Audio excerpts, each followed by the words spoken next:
감사하고요.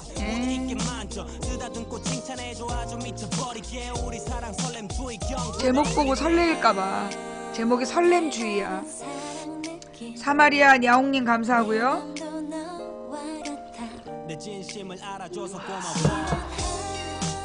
반마리니님 감사하고요. 어서오세요 어서오세요 망치부인입니다. 반갑습니다. 네. 킬러님 감사하고요. 네, 오늘 제목을 뭘로 할까 여러가지로 고민했어요. 망치부인 둘째 임신 1년간 휴방 뭐 그러면 진짜로 할 것 같더라고. 재미가 없고. 제이보그님 한무님 감사합니다. 네. 내가 이제 그렇게 못했지. 네.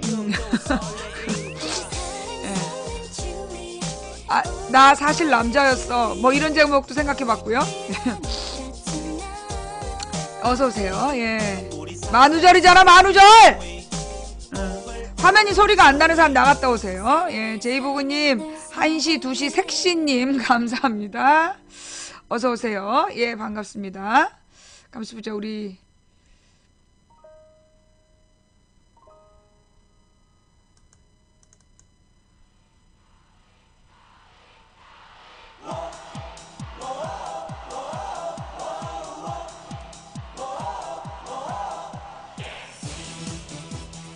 어서오세요 어서오세요. 도봉구 창동 사는 불량주부 망치부인이 운영하고 있는 생방송 시사수다방에 오신 것을 환영합니다. 반갑습니다. 감사합니다. 어서오세요. 커피 카페님 즐거움 차짜님 뿡뿡카 달리고님 TM님 또 갈릴리님 감사합니다. 예 어서오세요. 네 동해 하루 한 번님 감사하고요. 네 오늘 제목 보고 심쿵 하시님들 막 두근두근 하시님들 미안해요 만우절이에요. 예. 아가 서인님 감사하고요. 샤랄라 에리님 감사합니다. 네 깜장담비님도 감사하고요. 내가 작년에 제목 이렇게 달아가지고 저기잖아 누가 나 또 고발했었잖아. 검찰 조사받았어. 대통령 모욕죄라 그러면서 내가 그 박통 국정실패 책임지고 하야 뭐 비슷한 제목이었던 것 같아. 박근혜 대통령 하야 선포 막 이랬더니만 또 고발을 했어요. 대통령 모욕이라고. 오늘 만우절에 제목 그렇게 달았다고 고발하고 지랄이야. 작년에는 박근혜라 했다 올해는 박통으로 바꿨나? 또 고소하려면 고소해봐라. 예. 네. 아르쉘레나님 감사합니다. 어서오세요. 예. 네. 오늘 만우절이에요 만우절. 예. 이런 날이라도 한번 행복한 꿈을 꿔보는 거지 뭐. 깜장담배님 나라님 또 아르쉘레나님 감사합니다. 사실 내가 오늘 제목을 저 둘째 가졌어요 1년간 휴방합니다 할래다가 그러면 또 막 만우절이 뭔지 모르는 노인 양반들 또 막 심장마비 올까봐 그걸 못했어요. 그리고 사실 나 남자였어 그래봤자 재미가 없을 것 같고 그럼 여자였냐 이렇게 나올 것 같더라고. 고금이님 감사합니다. 그래서 오늘 제목은 그냥 작년이랑 똑같이 예 박통 국정실패 책임지고 하야! 라고 제목을 달아봤어요. 천지님 감사합니다. 예. 그러니까 내가 이제 농담삼아 나 사실 남자였어 그러면 그럼 여자였단 말이야? 막 이렇게 나올 것 같아갖고 그냥 그 얘기는 안 됐고 예 천지님 감사합니다. 나 오늘 너무 아침부터 운동 열심히 했어. 예, 토레스님, CKW님 감사합니다. 예. 오늘 아침에 나 운동, 내 운동 전문가한테 상담을 한번 받았잖아. 근데 이제 상담을 한번 받았는데요. 운동을 할 때, 이렇게 보통 이렇게 체지방 분해하는 유산소 운동만 많이 하는데, 그러면 안 된다. 근육 운동을 꼭 같이 해야 된다 이러더라고요. 딩구리 형님, 내 고향 범일동님 감사합니다. 예. 그래가지고 이제 그 다음에 이제 순서가 문제였어. 근육 운동, 유산소 운동, 그 다음에 이제 요가 이걸 어떻게 할 건가. 근데 이제 많은 사람들이 얘기를 하는데 근육 운동을 먼저 하고 그 다음에 유산소 운동을 하고 그리고 요가라는 거다. 예, 그래서 이제 그렇게 하고 있어요. 유한사랑님, BJ 도정님 감사합니다. 그래서 오늘 아침에는 내가 이제 뭐 근육 운동을 막 하던 사람이 아니니까 이제 시작한 지 한 며칠 안 돼요. 일주일이 안 돼. 하루 걸러 한 번씩 하고 있는데 일단은 그 앉았다 일어서기 있잖아. 이렇게 하고 앉았다 일어나는 거 그거 한 25번 그리고 예, 아기별님 감사합니다. 그 다음에 팔굽혀펴기를 뭐 완전히 바닥에 이렇게 일자로 해서 하는 건 내가 자신이 없고 이렇게 그 책상 같은 거를 잡고 이렇게 하는 책상을 가지고 하는 이제 간단한 약식 팔굽혀펴기를 30번, 그리고 다리 들기 20번, 똑바로 누워갖고 다리를 드는 거 20번 했는데 막 배가 찢어질라 그러더라고. JNPD님, 제이보그님, 삼남매 맘님 감사합니다. 예. 그 다음에는 뭐 했냐면 다리 들기 30번 하고, 그 다음에 500g짜리 아령, 무릎 대고 팔굽혀펴기, 아니면 뭐 책상에 이렇게 45도 각도로 서서 하는 거, 이렇게 하고 있는데, 그래서 이제, 근데 그것만 해도 여기가 막 지금 막 아파. 근육이 되게 아파요. 예. 그리고, 아령, 이렇게 드는 거 20번, 그 다음에 이렇게 뒤로 해갖고 이렇게 드는 거 20번, 양쪽 팔 40번씩 하고, 그리고 나서 이제 걸었지. 뭐, 그러니까 2정거장 정도를 걸어갔다가 걸어오는데, 그때 이제 지하차도를 지나가. 지하차도가 굉장히 높아요, 그 계단이. 그래서 지하차도를 왕복했더니, 그게 7층 높이를 걸은 게 되더라고. 7층 높이를 걷고, 그 다음에 걸음은 아침에 이제 550걸음, 5,500걸음. 5,500걸음을 걷고, 그게 이제 이따 저녁 때 한 번 더 하고, 그리고 이제 요가로 마무리하는 게, 그게 이제, 오늘의 운동 계획. 삼형제 마밍님, 튼튼이들과님, 제이보그님, 개뿔땅님 감사합니다. 예, 늙을수록 근육 운동을 해야 된다 그러더라고. 이게 나이가 들수록 막 목 걷고 허리 아프고 무릎 아픈 게 근육이 없어서 그렇다는 거예요. 그래가지고 내가 지금 근육 운동을 열심히 하고, 그리고 이제 계속 되도록 앉아있지 않고 계속 서있고, 그리고 이제 계속 돌아다니고 그러고 있는데, 진짜 왜 내가 한 5분만 걸으면 헥헥 그랬거든요. 그런데 진짜 요즘에는 뭐 한 1시간 정도를 걸어도 힘들다는 생각이 안 들어. 진짜 신기해요. 예, 삼형제 마밍님, 창공을 날다님 감사합니다. 그래갖고 제가 이렇게 쫙 운동을 한 다음에 참치김밥 1인분하고 이제 그 맛있는 어묵 1인분을 시켰어. 분식집에 들어가가지고. 그때 손님 또 오시냐는 거야. 그래서 아닌데요, 혼자 먹을 건데요 했더니 그 아저씨가 아래에 훑어보더라고. 아니, 운동을 내가 열심히 했으니까 먹어야지. 이제 운동 시컨 했으니까 이제 시컨 먹고. 그랬더니 막 졸립네 지금. 예. 아주 효과적인 운동 이후에 시컨 먹었더니 졸려요. 네. 그래서 냥꾼투님, 나라님, 예, 벨라로시님, 감사합니다. 예. 왜 들었지? 깜장담비님 감사합니다. 아니, 어묵이 무슨 밥이냐? 어묵이 무슨 밥이야? 그까짓 거 그거 다 간식으로 여러 명이 먹는 거잖아. 물론 내가 이제 혼자 먹은 거지. 그리고 김밥 한 줄에 뭐, 얼마나 열량이 높다고. 100칼로리 운동 후 200칼로리 섭취. 내가 그렇게 운동했는데 100칼로리밖에 소모 안 했냐? 말도 안 돼 진짜. 민트빛 향기님 감사합니다. 그래도 운동 안 하고 먹는 것보다 낫잖아. 운동 안 하고 먹는 것보다 훨씬 낫기 때문에 운동하고 먹는 거야. 그래요. 예. 밥배랑 군것질배는 따로 있어요. 아니야, 내가 하루에 한 끼 먹는데 내가 메뉴를 고를 때 고민했잖아.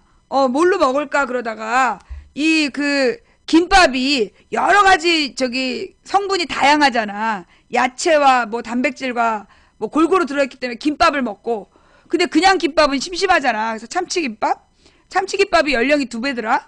참치김밥 한 줄에, 그 다음에 어묵 1인분. 그리고 일단 내가 아까 2인분을 먹었기 때문에 저녁은 굶는 게 계획이야. 이 계획을 세운 지는 한 달 됐는데 아직까지 한 번도 성공해 본 적이 없어. 저녁은 안 먹기로 했는데 맨날 저녁 때 우리 신랑이 맛있는 거 해먹는 거야. 근데 오늘은 가능할 수 있어. 오늘 신랑이 연수를 갔기 때문에 오늘은 맛있는 냄새를 피우면서 나를 유혹할 수 없어. 예, 한바구순방님 감사합니다. 예, 내가 맨날 점심 때 2인분 먹고 내 저녁을 굶겠다. 근데 그게 잘 안 되더라고. 하여튼 오늘은 신랑이 없으니까, 내가 오늘은 신랑 없으니까 저녁 때 날 그 맛있는 요리로 꼬실 사람이 없어. 내 다이어트에 적은 우리 신랑이야. 어느 날 우리 신랑이 그러는 거야. 내가 지난번에 아팠었잖아요. 병원에 갔다 왔잖아. 그때 이게 이제 우울증의 한 증상일 수 있다는 얘기가 나왔어. 그랬더니 그때부터 우리 신랑이 뭐 연락 매기는 거야. 그래서 자기의 주장은 뭐냐 하면, 알았어요. 고난주간이라 나도 굶으려고 마음 먹고 있어. 그래서 어저께도 밥만 먹었어. 몇 젓가락 안 먹었어. 그저께도 그렇고. 고난주간이라 저녁을 굶기 위해서 내가 지금 애쓰고 있어요. 근데 우리 신랑이 내가 저기 응급실에 실려간 게 그동안 너무 안 먹어서 너무 못 먹어서 우울증이 왔을 수도 있다는 거야. 그건 지 생각이지. 그래갖고 계속 먹이는 거야. 당신은 많이 먹어야 된다고. 그러면서 나의 다이어트를 막 방해하는 거야. 너무 굶어가지고 그동안 다이어트 한다고 너무 굶어서 우울증이 왔다 이러면서 계속 먹여. 하여간 그럼에도 불구하고 내가 막 저기 뭐야 열심히 버티고 있는 중이에요. 예. 저 게임할 줄 몰라요. 예. 그 이제 오늘은 이제 딸을 등교를 시키러 갔어. 원래는 내가 그러니까 우리 딸이 이제 원래 나는 우리 집 앞에 있는 고등학교를 가길 바랬는데 여기가 공학이거든. 우리 신랑이 막 기어이 여고를 가야 된다고 그래갖고 여고를 갔어. 근데 이 여고가 한 번에 버스를 타고 가려면 돌아 30분 정도가 걸려요. 근데 이제 그냥 차로 가면 한 10분 걸리는 거리를 이제 그 돌아서 한 30분 걸려서 가는 거야. 그리고 내가 우리 딸을 내가 이제 차로 데려다 주겠다고 처음에 그랬어. 근데 신랑이 아니라고. 이제 딸도 우리 딸도 이제는 독립 준비를 해야 된다. 나이가 17인데 버스 타고 학교 다녀도 된다고 막 그러는 거야. 그래갖고 이제 내가 알았다고. 그리고서는 이제 포기를 했어. 그런데 어느 날 우리 딸내미가 학교 갔다 오는데 낯선 교복을 입은 잘생긴 남자애 둘이 마을버스에 탔었다는 이야기를 집에서 한 거야. 그날 이후로 신랑이 딸을 데리러 가더라고. 그날부터 데리고 가고 데려오고. 아니 내가 데리고 가고 데려온다 그랬더니 애가 다 컸는데 왜 버스를 못 타게 하냐는 둥 그렇게 애를 나약하게 키우면 안 된다 그러면서 버스 타고 다니라고 막 그랬거든. 그래서 내가 딱 포기를 했지. 근데 이제 그 낯선 교복을 입은 잘생긴 남학생 둘이 우리 딸을 쳐다봤다는 이야기를 전해들은 다음 날부터 데리러 가고 데려오고 그게 이제 저기 그게 규칙이 된 거야. 어젯밤에도 내가 막 운동하고 있는데 딸을 나오래. 그리고 이제 딸을 데리러 가야 된다는 거야. 그 딸을 데리러 가는 그 시간 그리고 이제 딸을 데리러 가는 위치를 막 자세히 설명하면서 최대한 교문 가까이. 그러니까 이제 길거리에서 오다 가다 남자애를 만날 가능성을 최소화하기 위해서 최대한 교문 가까이에 애를 내려놓더라고요. 네, 어이가 없어가지고 예. 잘생긴 남자의 접근 금지 그런 거지. 나 참 미안해. 예. 좀 만남은 어때서? 그러니까 말이야. 솔직히 얘기해서 그 뭐라 그러나 물론 이제 나도 대학교 가서 처음으로 남자를 사귀고 그랬지만 요즘 애들은 뭐 중고등학교 때 많이 남자애들 사귀잖아요. 예. 근데 이제 우리 신랑은 그게 도저히 용납이 안 되는 거야. 그래가지고 아침에 이제 학교를 갈 때도 사실 이 라인에 중고등학생이 많이 타고 있어. 근데 이제 남학생이 있는 칸이 몇 개 있단 말이야. 근데 자기가 먼저 나가고 엘리베이터를 딱 봐.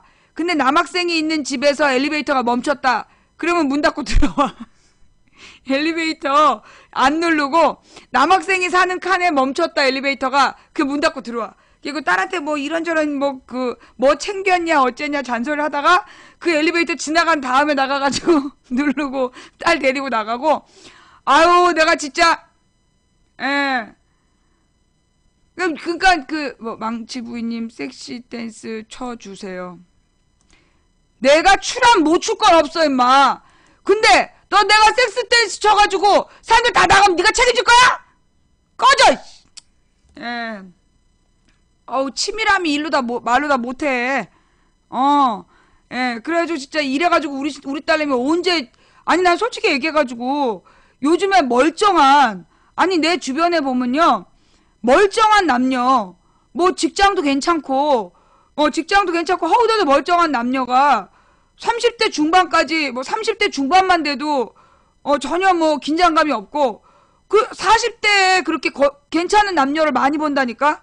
허우대 멀쩡한데, 그 뭐 직장도 괜찮고 성격도 괜찮은 사람들이 40대인데 미혼이야. 아유, 그거 보면 나는 걱정된다니까? 20대 때, 그러니까 내가 결혼 20대 때 했어요. 예. 내가 20대 때 결혼했기 때문에 결혼은 빨리 20대 때 해야 돼. 그러니까 빨리 연애하고 빨리 결혼하고, 이렇게 계속 그렇게 꽁꽁 싸매고 절대로 길거리에서 남자를 만나는 길이 없게. 아유, 근데 그래봤자 딸이 만날 거 다 만나긴 만나는데 만나다 얘기도 못하고 진짜. 하여튼 그러고 있어요. 딸내미를 데려다 주고 아침 내내 운동하고 그러면서 이제 뉴스 듣고. 네. 예, 준호짱님, 설탕발림님도 감사합니다. 아니 근데 그러니까 외국은요, 나는 미국 문화 중에, 그러니까 미국이나 유럽 문화 중에, 유럽은 지금 어떤지 모르겠어. 근데 이제 옛날에 유럽 문화에는 사교계라는 게 있었어. 사교계라는 게 있어가지고, 물론 이제 귀족 문화지만, 16살 정도가 되면, 뭐 여자애들 더 빨랐던 것 같아. 여자애들 한 14살, 남자애들 뭐 한 16살 이 정도 되면, 그 부모들의 파티에 데려가서, 처음으로 이제 춤을 추는 거, 마음에 드는 상대랑 춤을 추게끔 그런 분위기를 만들어주잖아요. 그 다음 이제 미국 문화 같은 경우에는 중학교 졸업 파티, 고등학교 졸업 파티를 되게 성대하게 치러주고, 그런 졸업 파티 할 때는 꼭 그러니까 중학교 졸업 파티에는 그러니까 남자애가 여자애를 이렇게 에스코트 해가지고 축제장에, 파티장에 데리고 갔다 데려오는 그런 걸 가르치잖아. 그게 이제 자연스럽게 이성교제를 할 기회를 주는 문화인 것 같더라고요. 예. 근데 이제 우리 같은 경우에는, 내가 볼 때 우리 신랑은 만약에 그런 거를 제도로 만들다 그러면 이혼하자 그럴 것 같아. 내가 이제 그런 걸 제도하자라는 운동을 하면 이혼하자 그럴 것 같아. 그래서 이제 내가 그 얘기 했잖아. 우리 딸이 이제 아빠 나를 맨날 이렇게 새벽에 데려다 주고 밤늦게까지 데려오고 너무 힘들지? 그랬더니 신랑이 아니야, 전혀 안 힘들어. 나는 너 시집간 다음에 너 출퇴근 꼬박꼬박 시켜줄 거야. 우리 딸이 엄마, 아빠가 이상해. 그래서 아빠가 정말 진지하게 그렇게 얘기했다고 막 그러면서 이제 그래서 우리가 낄낄거리고 웃었는데,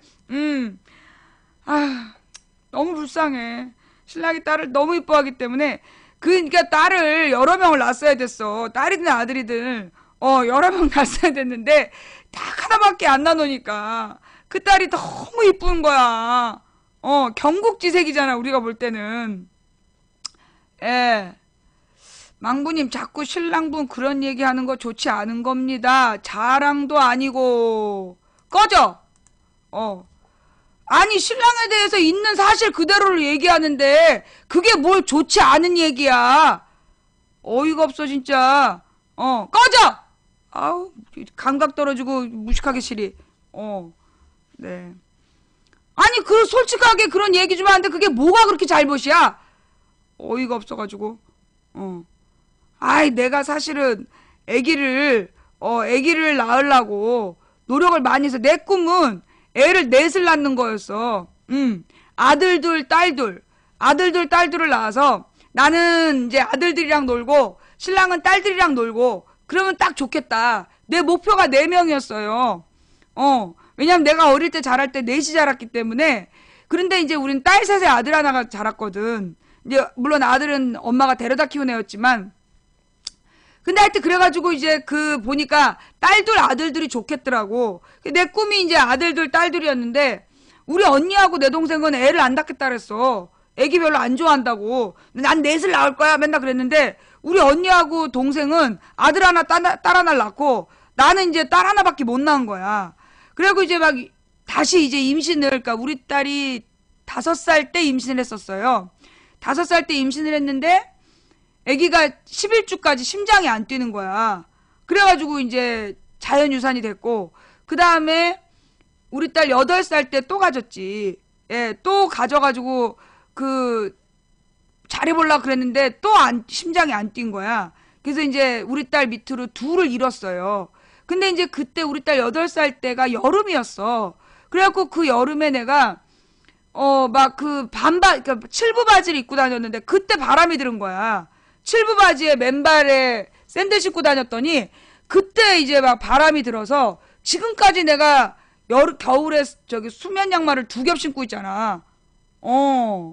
예, 그니까 애를 하나 더 낳아서 그걸 뭐라 그러지? 산후조리를 잘하면 그러면 몸이 좋아진다고 그러더라고. 건강해질 수 있다고. 나도 이제 그래 보고 싶은데 우리 신랑이 결사반대야. 사실 이제 두 번째 얘기 잘못됐을 때 그때 이제 그 산모의 건강이 안 좋을 수 있다고 막 의사가 겁을 준 거예요. 그러니까 이제 신랑이 둘째 낳으려다가 마누라 잡겠다 그러면서 이제 안 낳겠다고 결심을 한 거지. 그리고 이제 내가 여러 번 꼬셨는데 이제 우리 신랑의 주제는 그거야. 나도 이제 내 인생을 살고 싶다. 당신은 낳기만 할 거 아니냐. 낳아놓기만 하고 손 하나 깜짝 안 할 거 아니냐. 자기는 이제 자기 인생을 살겠다. 그러고 있더라고요. 그래서 이제 애기 낳는 것을 절대 거부하고 딸내미만 이 딸내미 하나만 이제 자기는 딸내미 하나로 충분히 행복하대. 아니 사실은 내가 우리 딸내미를 낳고 내가 원래 24개월까지 내가 키우고 싶었어. 내가 이제 딸내미 24개월까지 내가 키우고 싶었는데 신랑이 우리 딸 16개월 때 어린이집에 데려다 준 거야. 그리고 내가 내가 틀림없이 책에서 봤다. 24개월까지는 엄마 냄새를 맡게 해야 된다고 막 그랬어. 근데 그 어린이집이 우리 집보다 시설이 좋았어. 환경이 좋아가지고 그리 이제 보내게 되고, 그리고 이제 아이를 낳았을 때 우리 신랑이 아기를 이제 딱 낳았는데 그러는 거야. 하나님이 참 불공평하다는 거야. 왜 불공평하냐 그랬더니 임신도 여자가 하고 모유도 여자가 준다고. 하나님 불공평하대. 우리 딸이 내가 모유 먹이는 게 그게 너무나 이제 약이 오르는 거야. 그래가지고서는 하나님 불공평하다고. 왜 임신도 여자가 하고 모유도 여자가 주냐고. 그러면서 내가 나의 모유를 그렇게 멸시를 하면서 내가 이제 근데 그 모유를 먹이는데 전몸살이 걸렸어요. 그 전몸살이라는 게 뭐냐면 모유를 다 애기가 빨아먹지 않으면 남은 모유가 젖 안에서 뭉치는 거야. 유선을 막아버리고 거기 염증이 생기는 건데 그 전몸살이 걸려가지고 이 항생제를 먹었어. 그랬더니만 어디서 그런 항생제 먹은 모유를 딸한테 주려고 그러냐면서 젖을 말려버리라고 막 그러는 거여서 젖 말리는데 식혜가 좋다 이러고 식혜를 한 상자 사오고 별의별 수단을 다 써갖고 젖을 말리라 그래서 젖을 말렸어. 그 이제 자기가 맨날 안고 이제 우유를 타서 주면서 아빠 계속 아빠를 먼저 가르친 거야. 그래가지고 이제 문제는 우리 딸내미가 원래는 엄마를 먼저 하잖아. 맘마 그다음 엄마가 나와야 돼. 우리 딸은 빠빠 아빠가 먼저 나왔다니까. 어찌나 붙들고 아빠만 연습을 시켰는지. 예, 보통 애들은 엄마부터 하잖아요. 근데 얘는 진짜 빠빠 그러다 아빠부터 했다니까. 아빠 한 날 난리가 났었어. 우리 딸이 처음 뒤집은 날은 우리 신랑이 뭔가 또 내 맘에 안 들게 해서 내가 막 신랑을 괴롭히고 있었어. 막 신랑한테 소리를 지르고 있는데 딸이 딱 엎드린 거야. 91일째 되는 날. 엎드리려는 아무런 사인도 없었는데 내가 지 아빠한테 뭐라고 그런다고 딱 뒤집더라고요. 그래서 진짜 애들이 부모가 싸우면 다 알아듣는다는 말이 왔다. 그리고 아주 아기 때부터 내가 아빠한테 소리 지르면 싫어했어. 예. 내가 아빠한테 소리 지르면 아기 때도 치걸치걸하고 막 울먹하면서 입을 삐죽삐죽하면서 울으려고 그러고 왜냐 이제 자기 아빠가 맨날 이제 물고 빨고 하니까. 그리고 이제 원래 애가 100일쯤 되면 100일 즈음하면 야간 수유를 중단해야 돼요. 책에 그렇게 써 있어. 그게 밤에 자다가 그러니까 100일 즈음 되면은 잠잘 때 먹이지 말라고 되어 있어. 그리고 이제 내가 여보 이제부터는 딸을 밤에 우유를 먹이면 안 된대. 그래서 당신도 절대 먹이면 안 돼. 했더니 알았어 이러는 거야. 그리고 나서 이제 100일이면 3개월 좀 지났을 때잖아. 3개월 지난 다음에 내가 이제 우유를 끊고 그리고 이제 어느 6개월쯤 된 어느 날 자는데 이상한 소리가 들려. 눈을 딱 떴더니 우리 딸이 눈을 이렇게 감고 그러고 있는 거야. 불은 켜져 있고. 그래서 어머 딸 왜 그래? 그러고 들여다봤어. 우리 딸이 이렇게 눈을 뜨더니 우와 그래서 우는 거야. 그러니까 이제 그거는 이제 배고프다는 칭얼거림이었던 거지. 지 아빠가 그러고서 이제 지 아빠가 우유병을 들고 나타난 거야. 당신 지금 뭐해? 했더니 나한테는 그 밤에 나한테는 우유 안 먹인다고 뻥 까놓고 3개월 동안 몰래 밤마다 애한테 우유를 먹인 거야. 그래 이제 애가 맨날 그러니까 아빠가 우유를 타갖고 오는데 엄마가 들여다보니까 애가 놀래가지고 막 확 울더라고. 그래가지고 또 그때 또 난리가 났잖아. 뭐. 하여튼 그런 식으로 비겁하게 그 애기를 차지하기 위한 아주 갖은 얕은 수를 썼었어. 그 다음에 무슨 일이 있었더라? 근데 이제 9개월이 됐을 때, 딸이 9개월이 됐을 때니까 이제 막 뭐라 그러나 아빠를 부르기 시작한, 막 아빠 하고 한 지 얼마 안 됐을 때야. 근데 그리고 나머지는 말이 안 됐을 때. 근데 어느 날, 그러니까 우리 신랑이 그때 유럽에 연수를 갔어. 그러니까 13일 동안에 연수를 간 거예요. 12일인가 13일짜리 연수를 갔는데, 그러니까 이제 이 애가 아빠가 매일 6시면 돌아왔거든. 해가 지면 아빠가 매일매일 와서 그러니까 딱 해가 지면, 그러니까 우리 신랑은요, 그때도 정치인이었는데 6시만 되면 딱 퇴근이야. 전화기 꺼버리고 6시만 딱 되면 집에 와서 애를 딱 자기가 데려가. 만지지도 못하게. 막 업고 자기가 막 이것저것 하고, 내가 놀고 그래서 당신 이제 당신 일을 하라는 거야. 아유, 산후 우울증에 걸린다 그러면서 당신은 당신 일을 하라고. 그래서 딱 저녁 6시부터는 자기가 완전히 애를 돌보는 거야. 그러니까 애가 거기에 익숙해져 있는데 9개월이 된 어느 날 아빠가 안 오니까 얘가 이제 거기 당황이 된 거야. 그래갖고 6시가 됐는데 6시부터 보채더라고. 칭얼칭얼 대더니 7시부터 애가 울기 시작하는 거야. 7시부터 애가 아니야, 그때는 구의원이었어요. 7시부터 울기 시작했는데 밤에 10시 가까이가 되도록 3시간을 애가 우는 거야. 근데 우리 딸이 워낙 안 울었어요. 정말 9개월이 될 때까지 울 일도 없었고 안 울었어. 너무 안 울어가지고 얘가 목소리가 청아해지지 않겠다 그러고 낄낄거렸는데 어머, 얘가 진짜 3시간 정도를 우니까 목이 쉬는 거야. 애기가 울면서 목이 쉬더라고. 내가 얼마나 당황이 됐겠어. 너무 당황이 돼가지고 그래서 내가 이제 딸을 붙들고 울었어. 막 울면서 엄마가 사실 정말 너가 이러니까 너무 당황스럽다. 그래서 진지하게 이제 그 대화를 시작한 거죠. 아빠가 사실은 공부를 하러 갔다. 아빠가 공부를 하면 많은 사람들에게 도움이 되는 그런 걸 배우러 간 거다. 그래서 딸을 지금 엄마가 혼자 보고 있는데 딸이 이렇게 우니까 엄마는 너무너무나 괴롭다고, 너한테 뭘 어떻게 해줘야 될지 모르겠다고 해서 내가 막 울었어. 그때 우리 딸이 그 짧은 팔로, 그 9개월이니까 얼마나 팔이 짧아. 그 짧은 팔로 내 목을 다 감싸 안는 거야. 내 목을 딱 감싸 안고 나한테 기대더라고. 그러고서 울음을 멈췄어요. 그러더니 정말 신기하게 아빠가 돌아온 날까지 안 울었어. 아빠가 돌아온 날까지 열흘 넘게 12일 동안 안 우는 거야. 하나도 안 울어. 그러더니 아빠가 딱 돌아왔어. 아빠가 돌아왔고 딸 그러고 왔는데 고개를 싹 돌리는 거야. 고개를 싹 돌려. 그 아빠가 이쪽으로 갖고 딸 아빠야. 근데 고개를 이쪽으로 딱 다시 돌리는 거야. 근데 눈가가 새빨개지는 거야. 애기가. 그러면서 아빠가 왔는데 안 보고 우는 거야. 이렇게. 삐진 거지 애기가. 그러니까 이제 아빠가 울었어. 잘못했다면서 아빠가 정말 속상하다면서 막 이제 안경을 벗고 우니까 그때서야 왜 울면서 아빠한테 가더라고요. 신기하죠. 근데 이 애기들이요, 우리 딸이 특별한 게 아니야.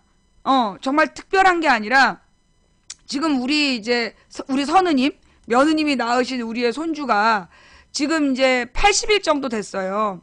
80일 정도 됐는데 아빠 엄마를 다 알아보고 그리고 이 뭐라 그러나 아빠 이제 우리가 이제 자기 친할머니랑 우리 이제 그 이모 할머니들이 작당을 했어. 우리 이제 세 자매가 작당을 해갖고 아기를 납치를 한 거야. 며느리한테 너는 오늘 너의 시간을 가져라. 그래갖고 이제 그 며느님한테 그 며느님이 이제 자기 친정아버지랑 데이트를 했어. 그래서 이제 아기 낳고 처음으로 시컷 얘기를 하고 오라고 이제 보내주고 아기를 우리 세 자매가 보기로 한 거야. 어머. 근데 얘가 잘 때 우리가 들고 왔거든. 잘 때 몰래 들고 온 거야. 그러니까 벌써 그게 지금부터 한 달 전쯤 되지. 아니, 한 23일이야, 23일.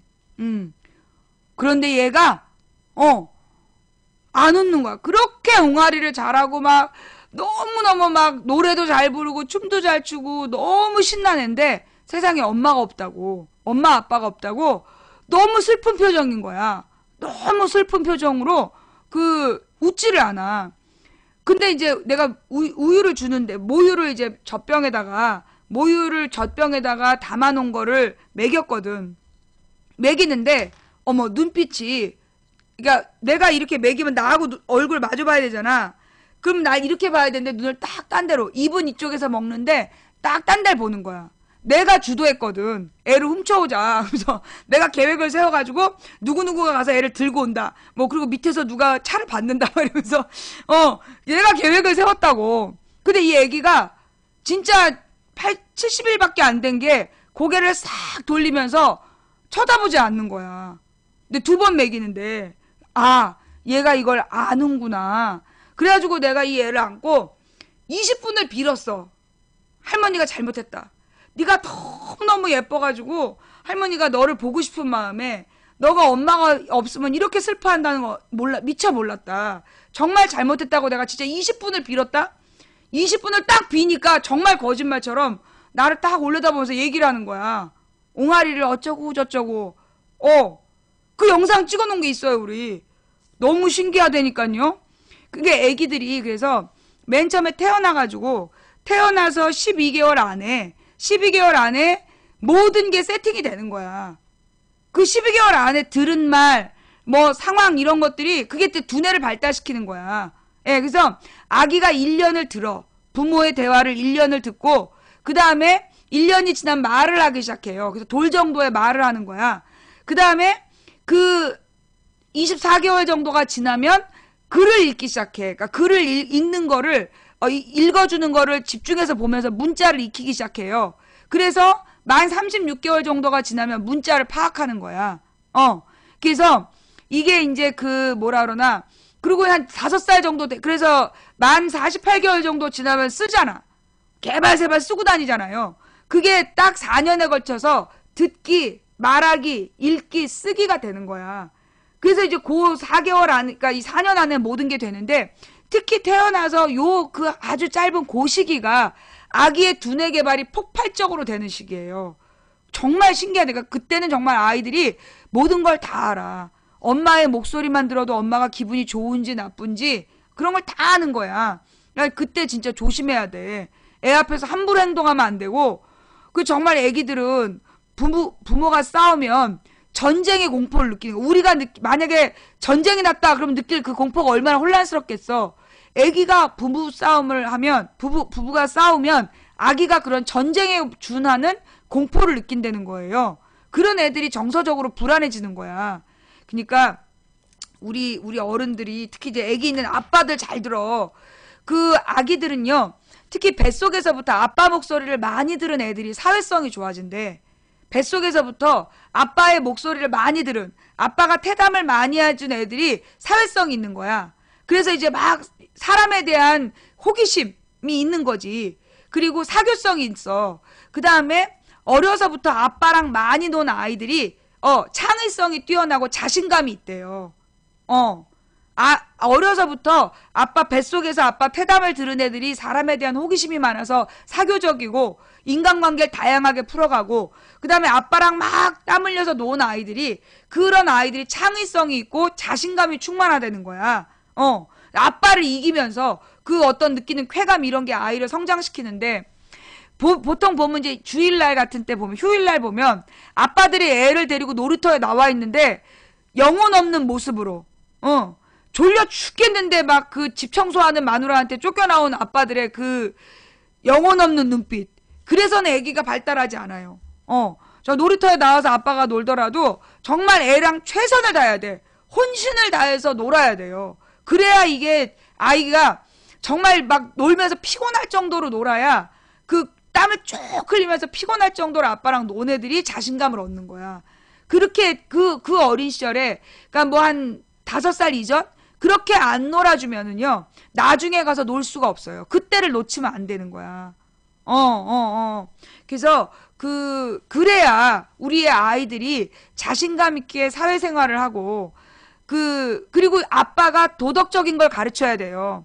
애 보고 쓰레기 버리지 말라 그러면서 담배꽁초 아무데나 버리고, 애 놀이터에서 담배 피고 앉아있고, 그러면 애들이 도덕적인 감각을 배우질 못하는 거야. 그래서 아빠가 아이 앞에서 규칙과 약속을 지키는 모습을 아빠가 보여줘야 이 아이가 건전하게 자라나요. 그러니까 사실 만약에 우리 아이가 너무나 내성적이고 사회성이 없고, 그리고 의사소통도 잘 안 되고, 그리고 막 너무나 이렇게 가라앉아 있다. 아빠 책임이야. 그 엄마 책임 아니고 아빠 책임이에요. 인성을 형성하는 거는 엄마의 무한한 이 스킨십과 애정 표현도 중요한데, 아빠가 땀 흘려 같이 놀아주면서 규칙과 약속을 교육하는 과정, 그게 아이를 건강하게 키우는 거야. 근데 이제 요즘에 우리나라의 아버지들이 그게 되나요? 막 이러면서 밤 늦게까지 술 먹고, 술도 사실은 아빠들이 술을 왜 먹는 거야? 그게 정치잖아. 술자리는 정치야. 뭐냐면 이제 이 술자리에 빠지면 그 다음에 지들끼리 사바사바 주고받으면서 서로 업무 협조도 달라지고, 그리고 승진할 때도 지들끼리 밀어주고, 그런 것들 때문에 그래서 아빠들이 술자리에 자꾸 낀단 말이야. 근데 이제 그래서 술자리에 끼는 사람은요, 자기가 소외될까봐 술자리에 끼는 아빠들은 기본적으로 어떤 문제가 있느냐, 자기 능력에 자신이 없는 아빠야. 낮 동안에 확실하게 자기 사람을 만들어 놓고 저녁 때 딱 접고 들어와야 돼. 그리고 아이가 클 때 그때 이 아이를 잘 돌봐주면 되는 건데, 많은 아빠들이 사실은 이렇게 정치하는 사람들도 그래요. 우리 남편도 정치를 하지만 정치하는 남자들 중에 뭐 이렇게 술자리마다 끼고 밤늦게까지 막 사람 만나러 다니고 그런 사람들이 있어. 그런데 그거 아무 소용 없다는 거야. 왜? 밤에 술자리에서 만나서 한 얘기는 다음날 아무도 기억을 못 한다는 거야. 그냥 돈 낭비, 몸 낭비지 그거 전혀 도움이 안 된다. 낮에 맨정신으로 만나서 짧은 시간 안에 민원 처리해 주는 게 중요한 거지, 그 밤에 술 먹고 돌아다녀봤자 아무 도움 안 된다. 그 옛날에 내가 여의도에 있을 때 소위 이제 보좌관, 비서관들이 막 이렇게 기자들이랑 술을 먹어요. 기자들이랑 막 술을 먹으면서 그렇게 이제 술 먹고 막 어울리는 거야. 그러면 이제 그게 다 국회의원 카드로 먹는 거지. 국회의원 카드로 막 기자들이랑 술 먹으면 기자들이 좋게 써줄 거라고. 전혀 안 그래. 기자들도요, 술 사는 보좌관들에 대해서 그 의원 좋게 안 써줘. 도리어 그런 거 관계 딱 끊고 자기 일만 열심히 하는 사람에 대해서 관심을 갖지, 막 이쪽에서 약하게 접대하는 행동으로 나가버리면 우습게 본다고. 그런 것처럼 그 직장인들도 마찬가지야. 뭐 어쩔 수 없이 술 마신다? 그거 어쩔 수 없이 술 마시는 거 아니야. 그거 습관이에요. 어쩔 수 없이 술 마시는 게 아니라 그런 그 문화를 주도하는 사람들이 있어. 그 주도하는 사람들한테 끌려다니는 거거든. 그 사람들은 알아. 사실 그 문화를 주도하는 사람들이 누구냐? 집에 일찍 들어가면 가족들이 싫어하는 사람들. 집에 들어가 꼼짝도 안 하고 앉아있으면 엄마들이 싫어하는 중년의 아저씨들. 그런 사람들이 집에 가기 싫으니까 후배들더러 한잔하지? 이런단 말이야. 한잔하자고 막 그런 분위기를 주도한단 말이에요. 근데 그런 사람들한테 끌려다녀봤자 승진에 도움 안 돼. 승진에 도움 안 돼요. 그래서 정말 자기가 주도해야 돼. 상황을 자기가 주도하려는, 그리고 대신 낮 동안에 최선을 다하는 거야. 보통 보면 남자들이 밤에 회식한 다음에 낮 시간에 몽롱해. 열심히 일 못하고 낮 시간에 몽롱한단 말이야. 오전 시간에. 그러니까 업무 효율이 안 오르는 거예요. 그래서 눈치 보면서 술 먹고 다니는 거 그거 도움 안 돼. 내 아이가 자라나는 건 진짜 짧아요.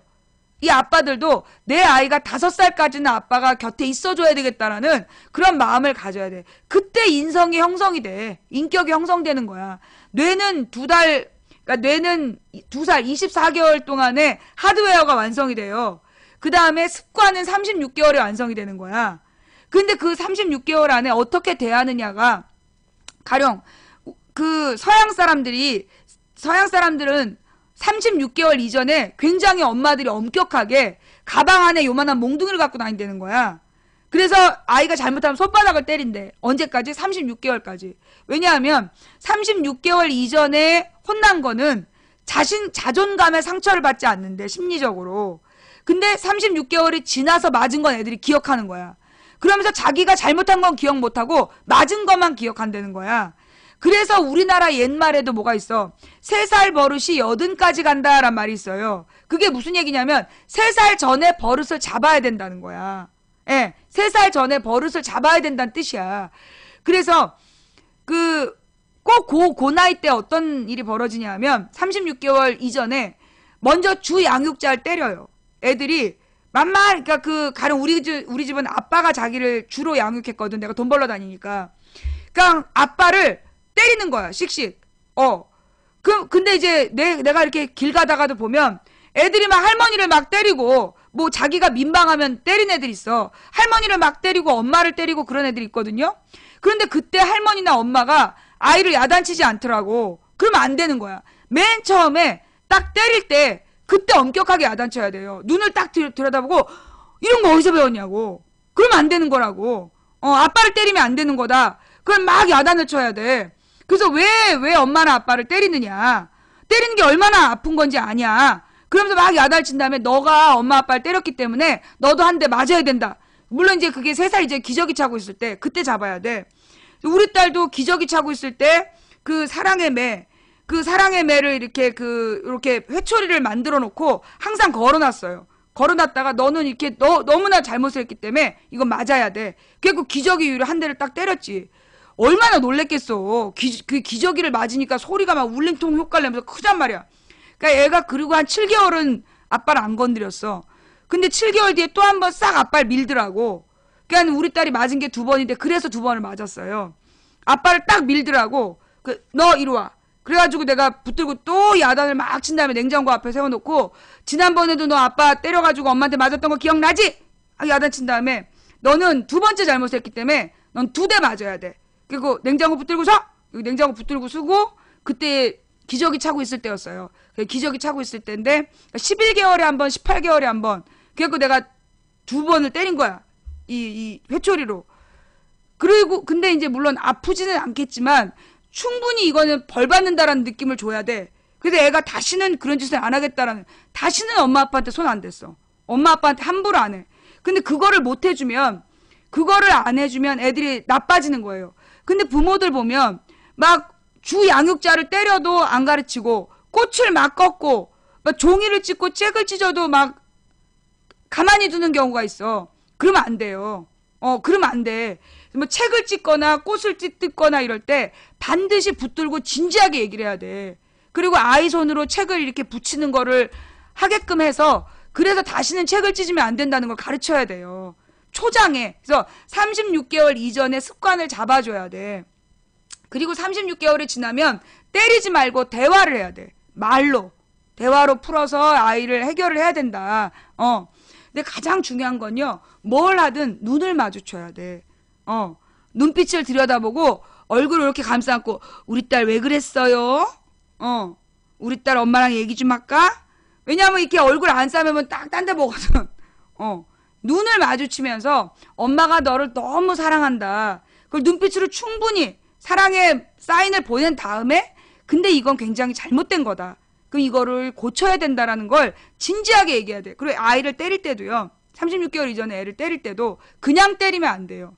부모들이 자기가 화가 난다고 애 등짝을 막 때려. 절대 맨손으로 때리지 마라. 절대 맨손으로 때리지 말고 반드시 회초리를 정해놓고 때리는데 그 회초리가 꺼내기 쉬운 데 있으면 안 돼. 우리 옛날 어르신들이 아이를 야단을 칠 때 회초리를 끊어와라 그랬다는 거야. 회초리를 끊어와라. 그러면 이제 그 서당 같은데 회초리를 갖고 있는 게 아니라 끊어와라. 그러면 얘가 가서 자기가 맞을 몽둥이를 만들어 갖고 와야 돼. 근데 어떤 애가 그걸 열심히 빨리 만들어 오겠어. 최대한 시간을 끌다가 가장 얇은 걸로 갖고 올 거 아니야. 근데 이제 그렇게 하는 동안에 선생님이 화를 삼키고 그 다음에 집안에서는 회초리를 높은 데 걸어놓는 거야. 애가 까치발을 그러니까 벌쩍 뛰어야 꺼낼 수 있는 높이에다가 회초리를 걸어놓고 아이더러 갖고 오라 그러는 거야. 그럼 애가 막 후다닥 달려갖고 확 갖고 온 애가 어딨어. 막 이렇게 꺼내려는데 잘 안 되니까 시간을 끌잖아. 근데 그렇게 시간을 끄는 동안에 부모가 화를 삭히는 거야. 부모가 화를 다 삭히고 그 막 꺼내기 싫어서 비비적거리는 그 모습이 얼마나 귀여워. 그래도 이렇게 흔들리면 안 된다는 의지를 각오한 다음에 아이가 몽둥이를 갖고 오면 길게 설명을 해야 돼. 뭘 잘못했는지. 뭘 잘못했는지에서 길게 설명을 해서 너의 잘못을 인정하느냐. 너 몇 대 맞겠냐. 이 물어봐서 합의한 다음에 때려야 자기가 왜 합의가 중요하냐면 자기가 다음에 또 잘못하면 맞아야 된다는 걸 인정하는 거거든. 너는 잘못했으니까 엄마한테 맞아! 때리는 게 아니라 너 얼만큼 잘못했어. 이건 굉장히 큰 죄야. 넌 맞아야 돼. 몇 대 맞을래?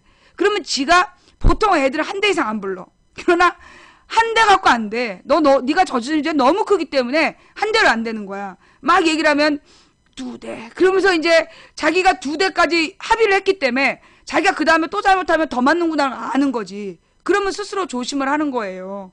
예. 그래서 2대 안에 끝내야 돼, 애들은. 절대 막, 아무거나 손에 잡히는 대로 때리면 안 돼. 뭐, 빗자루, 혁대, 파리채, 슬리퍼, 뭐, 이런 걸로 때리는 부모도 있어. 그거 애들의 영혼을 쪼개는 거예요. 그리고 절대 뺨 때리면 안 돼. 무슨 일 있어도 아예 뺨을 때리면 안 되는 거고, 예. 맨손으로 애들 때리면 안 되는 거고. 그게 그대로 아이의 자존감이 쪼개져 버린대. 맨손으로 두들겨 맞거나, 그래, 닥치는 대로 들고 팬 부모들은 아이의 영혼이 쪼개지는 거야. 다중인격 되는 거야, 애들이 한마디로. 그래서 절대 그렇게 몽둥이 같은 걸 아무거나 들고 패면 안 되고, 맨손으로 때리면 안 되고, 충분히 이 대화를 통해서 길게 합의한 다음에 때리는 것도 36개월 이전이고, 36개월 이후에는요, 아이를 때려야 소용이 없어요. 예. 그때는 무조건 대화로 풀어야 된다. 예. 그러니까 3살 이전, 36개월 이전에는 매를 때려도 아이가 자존감에 상처를 받지 않는데요. 근데 36개월 이전에 맞은 거는 지가 뭘 잘못했는지 기억 못하고 맞은 것만 기억한대. 그래서 맴매를 때리거나 이런 것도 36개월 이전에 잡아야 된다는 거야. 그 뒤에 애가 잘못하면 어떡하나요? 그건 자기 잘못인 거야. 그럴 때는 아빠가 정말 미안한 마음으로 아빠나 엄마가 애가 잘못했어. 그러면 같이 벌 받는 거야. 운동장 뛰기. 아빠가 잘못했단 마음으로 애랑 같이 운동장 뛰는 거야.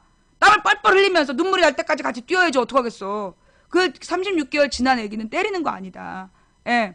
그 36개월 지난 애기들을 때리는 거는 아이는 자기가 뭘 잘못했는지 기억 못하면서 맞은 것만 기억한대. 예.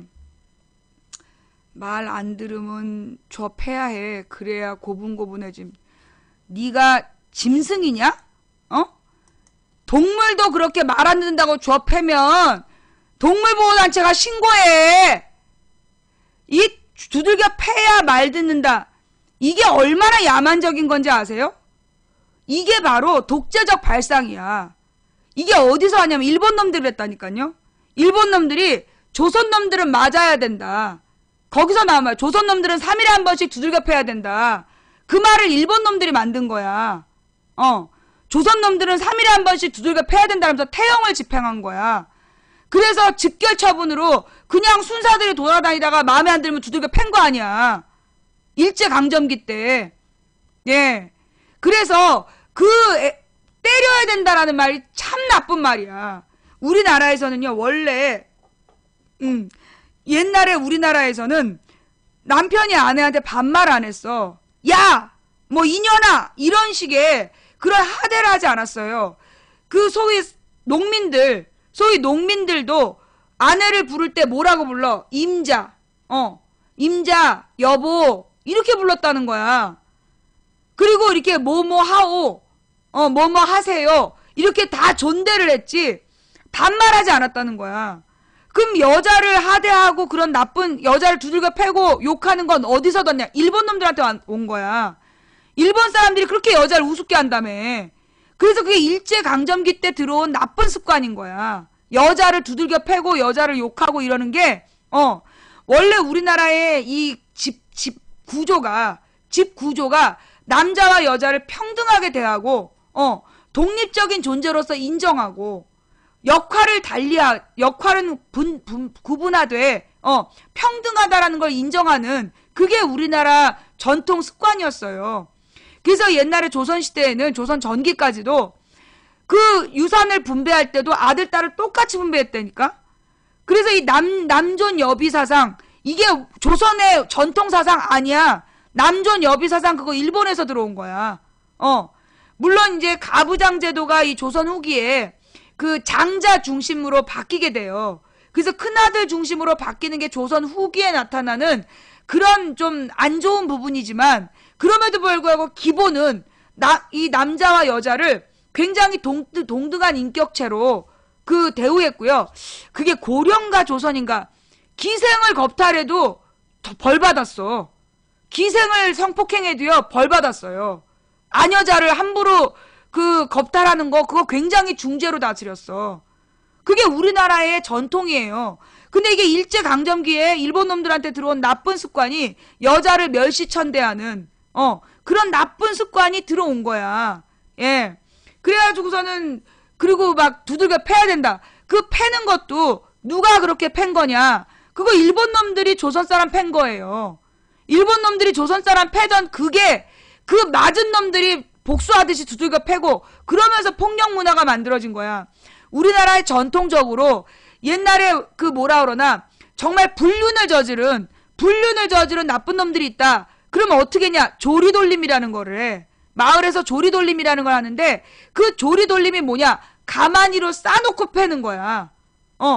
가만히로 싸놓고 팼다고. 그렇게 맨몸을 두들겨 패는 게 우리 문화에 없었어요. 예, 조리돌림이라 해갖고, 예, 가만히 싸놓고 때렸지. 그것도 이렇게 규칙을 가지고. 그렇게 막, 그냥 두들겨 패는 이런 나쁜 거는, 예, 조리돌림 멍석말이. 노비가 잘못을 해도요, 함부로 안 때렸다고. 대놓고 무슨 채찍을 때리거나 그런 짓을 안 하는 거야.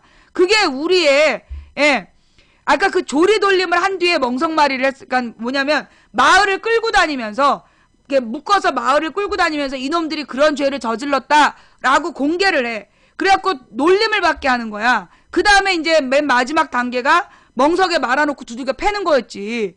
근데 그것도 규칙을 가지고 했다고.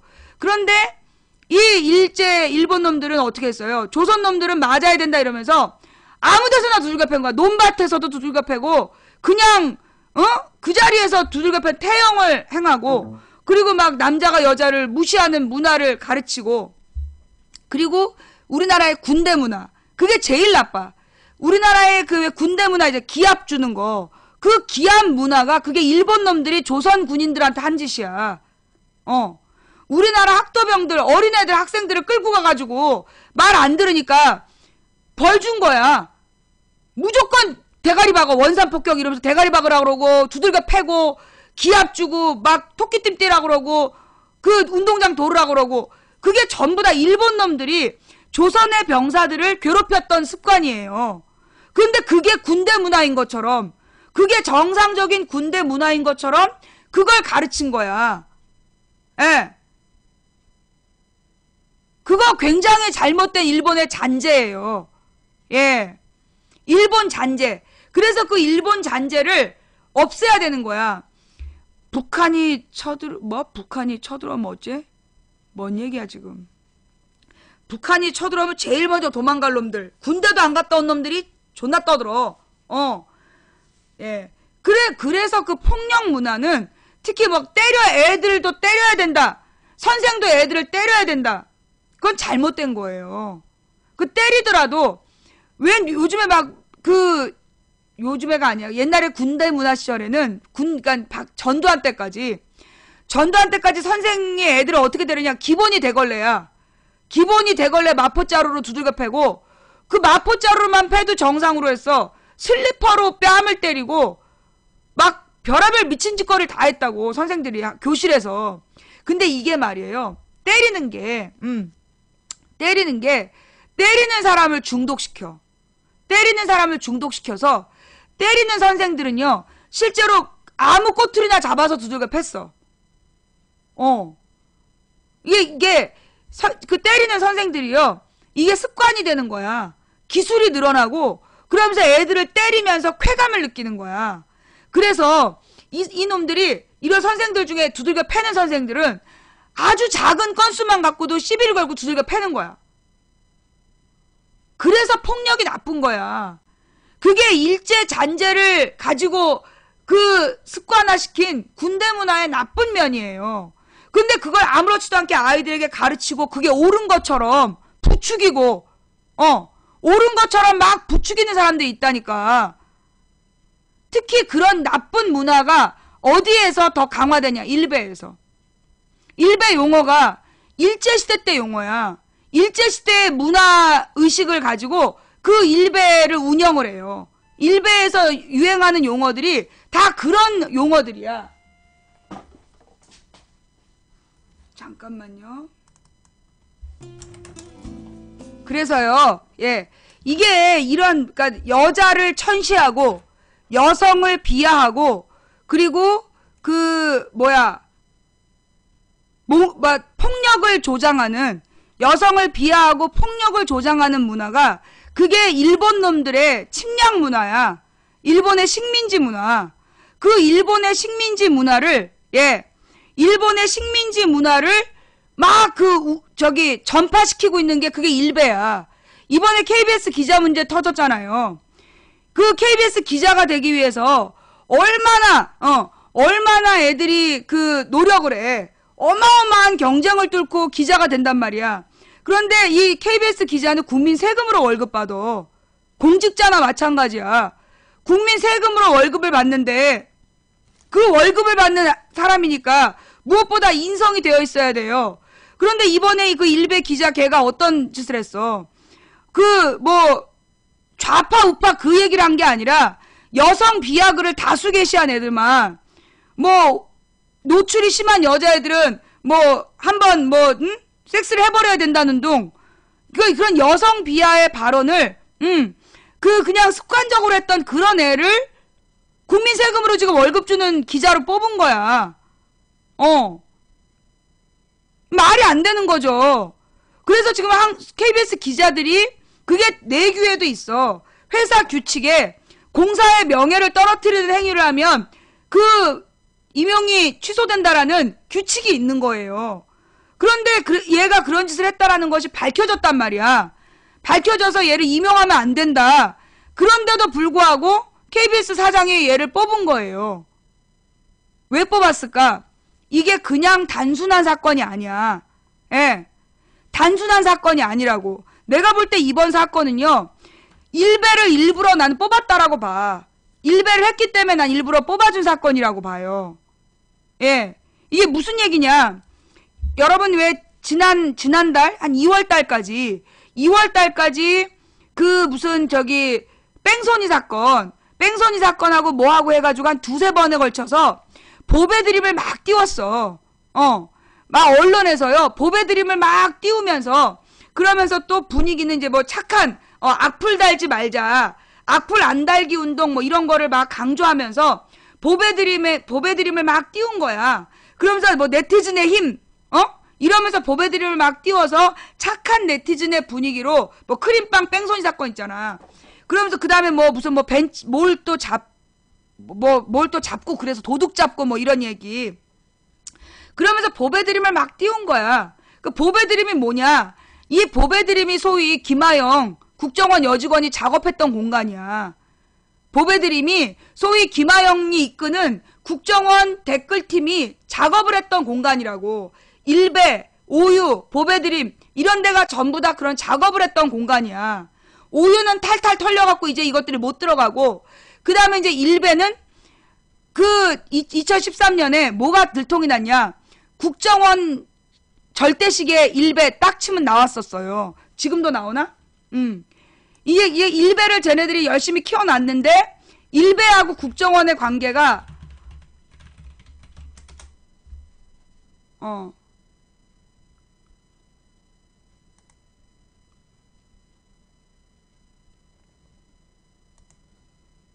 2013년에 들통이 나버린 거야. 국정원 일베 회원 초청해서 VIP 대접한 속셈은 국정원 일베 초청 안보 특강 보수 성향들 하는 말이 이러면서 이 국정원에서 국정원과 일베의 관계가 들통이 나버린 거야. 2013년에. 이거 처음 봐요? 이거 찾아보면 나와. 그래서 일베 애들을 국정원에서 불러다가 그런 악플을 그러니까 안보 강연을 시키고 얘네들의 악플을 막 잘한다 해준 거야. 이게 이제 들통이 났어, 2013년에. 그러면서 이제 국정원 댓글 사건하고 일베의 관계가 들통이 난 데다가 일베가 그 밖에도 좀 엽기적인 많은 잘못을 했어. 그러니까 이제 일베를 도저히 더 이상 쓸 수 없다. 그래서 이제 일베가 마비가 되기 시작한 거야. 그런데다가 이제 뭐 나나 이계덕이나 이런 기자들이 일베 애들을 고소를 해버린 거야. 그러면서 내가 1000명을 고소하고 이계덕 기자도 뭐 몇백 명인가 고소를 했다며. 그러면서 사실 우리가 그 고소를 했던 이유가 뭐냐면 그런 못된 댓글을 쓰는 애들의 활동을 중단시키는 게 목적이었거든. 그러다 보니까 실제로 이계덕을 욕했던 애들이나 나를 욕했던 애들이 거의 비슷하게 통하는 거야. 비슷한 부류였던 거지. 그런 애들이 이제 그러니까 그 중에서 우리가 1000명을 고소해도 그 중에 증거 불충분이 많아. 연락 못 받은 애들은 망치 부인을 욕해놓고 지금 연락 못 받은 애들은 내가 세이브해 놓은 거야. 세이브가 뭐냐? 이 정도로는 욕이 안 되니까 한마디만 더 해라. 그러면 두 개 합쳐갖고 고소하겠다. 그래서 자료를 모아놨다고. 자료를 지금 모아놓고 기다리는 중이야. 그 한마디만 더 해. 그러면 너가 망치 부인을 욕해놓고도 네가 혼나지 않은 이유는 내가 지금 너가 이게 처음이 아니라는 증거를 이걸 갖고 있다는 얘기야. 뭔 말인지 알아? 근데 이런 식으로 우리가 계속 고소를 했더니 얘네들이 이제 거기다 세월호 유가족들도 고소를 한 거잖아. 세월호 유가족들도 막 고소를 해가지고 일베에서 소위 지네들이 막 키워놓은 악플러들이 활동을 못하게 된 거야. 그러자 그래서 뭘 키운 거야? 보배드림을 막 키워준 거야. 미디어들이 언론에서 보배드림을 막 띄우면서 그쪽으로 이렇게 막 키워보려고 그랬는데 안 된 거지. 무엇보다 거기서 잘못된 게 뭐냐면 그 소위 크림빵 뺑소니 사건에 관심을 갖고 움직이는 네티즌들은 지네들이 원하는 방향으로 움직여지지가 않는 네티즌이야. 목적이 선한 일에 동의하는 네티즌들이지 그렇게 말도 안 되는 그 허위사실 유포하는 조직으로 합의가 안 되지. 그러니까 그 보배드림을 띄우려는 작전이 내가 볼 때 지금 미진한 거야. 그걸 일베 대체 수단으로 띄우려다 안 되니까 얘네들이 갑자기 이번 달 들어서면서 어떤 현상이 나타나냐면 일베를 다시 띄우는 거야. 일베를 다시 띄우는 거야. 그러면서 중고등학교에 일밍아웃이 인기를 끈다. 그러면서 일베 용어를 막 쓰고 있다. 이런 기사들. 요 근래 봤죠? 요 근래 다시 일베를 띄우고 있는 거야, 지금. 그 왜 그러냐면 그 일베를 띄워가지고 일베를 띄워서 여전히 그런 인터넷 조직으로서 활용하려는 거지. 그러니까 그 일환으로 지금 이번 그 일베를 기자로 뽑아주는 일부러 전시성 행동이라고 봐. 일베한 게 뭐? 일베를 따와서 뭐가 잘못이야? 이런 분위기인 거죠. 그러면서 일베해야 취직된다는 말 틀림없이 나올 거야. 일베 기자 문제 이거 뭐라고 그러면 젊은 애들한테 일베를 해야 취직된다. 그런 식으로 틀림없이 글 쓰고 다니는 애들이 생길 거라고. 틀림없이 일베를 해야 취직된다라는 식으로 막 글을 쓰고 다닐 거야. 그거 거짓말이다. 그거 거짓말이야. 왜? 이거 그러니까 나 같은 경우 내가 고소했던 애들 걔네 벌금 내. 벌금형에 처해지잖아? 그거 나중에 취업할 때 안 돼. 그거 신상조사 들어가면 그거 악플 달고 해서 법적 조치 받았다. 이거 드러나면 너네 취직 안 되는 거야. 근데 일부러 내가 볼 땐 이 KBS에서 일베 기자를 일부러 고용을 해서 일베해도 된다. 그런 분위기를 만들고 싶은 거야. 이거 일베 기자를 그렇지. KBS 수신료 납부 거부 운동을 해야 돼. 신원조회 하면 다 걸려. 일베하고 일베에서 악플 달고 처벌 안 받았다고 좋아하는 거 너네 잘 알아도. 특히 일베에서 악플 단 애들 너 잘 들어. 내가 이거 DC 인사이드에서도 그렇고 이번에 일베에서도 그렇고 고소를 해봤거든. 그런데 문제가 뭐냐? 너네가 덩달아서 댓글 쓰잖아. 진짜 악플 쓴 애들을 걔네 처벌 안 받아. 왠 줄 알아? 걔넨 다 빠져나가. 진짜 극심한 악플 쓰고 그리고 막 합성사진 올리고 진짜 이런 나쁜 새끼들이야말로 처벌받아야 돼. 나는 미약해라고 생각하잖아. 그 나쁜 놈들은 다 빠져나가. 걔네는 신분이 다 도용된 신분이야. 어디서 그런 주민번호 몇십 개씩 얻었는지 걔는 수십 개의 신분을 도용을 해서 쓰기 때문에 걔는 처벌 안 받아. 덩달아 쓴 너네가 처벌받는 거야. 그걸 알아야 돼. 잊지 말아야 돼. 어? 무슨 얘기인지 알아요? 지금 내가 우리 딸 납치 성폭행 토막살이 하겠다는 놈들 내가 3번 고소했잖아. 3번 다 빠져나갔어. 3번 다 빠져나갔어. 걔네 신분이 없는 신분이래. 어떻게 없는 신분이 그런 활동을 하냐고. 각 사이트를 돌아다니면서. 누군가 뒤봐준다는 얘기지. 그러니까 진짜 악플다는 진짜 아주 악독한 새끼들은 걔네들은 뒤를 누가 봐줘. 그래서 처벌 안 받는 거야. 그런 놈들한테 너네가 덩달아서 댓글 달잖아. 너네만 빨간 줄 가는 거야. 너네만 범죄자 되는 거야. 무슨 얘기인지 알아? 절대 거기 어울리지 말아야 돼.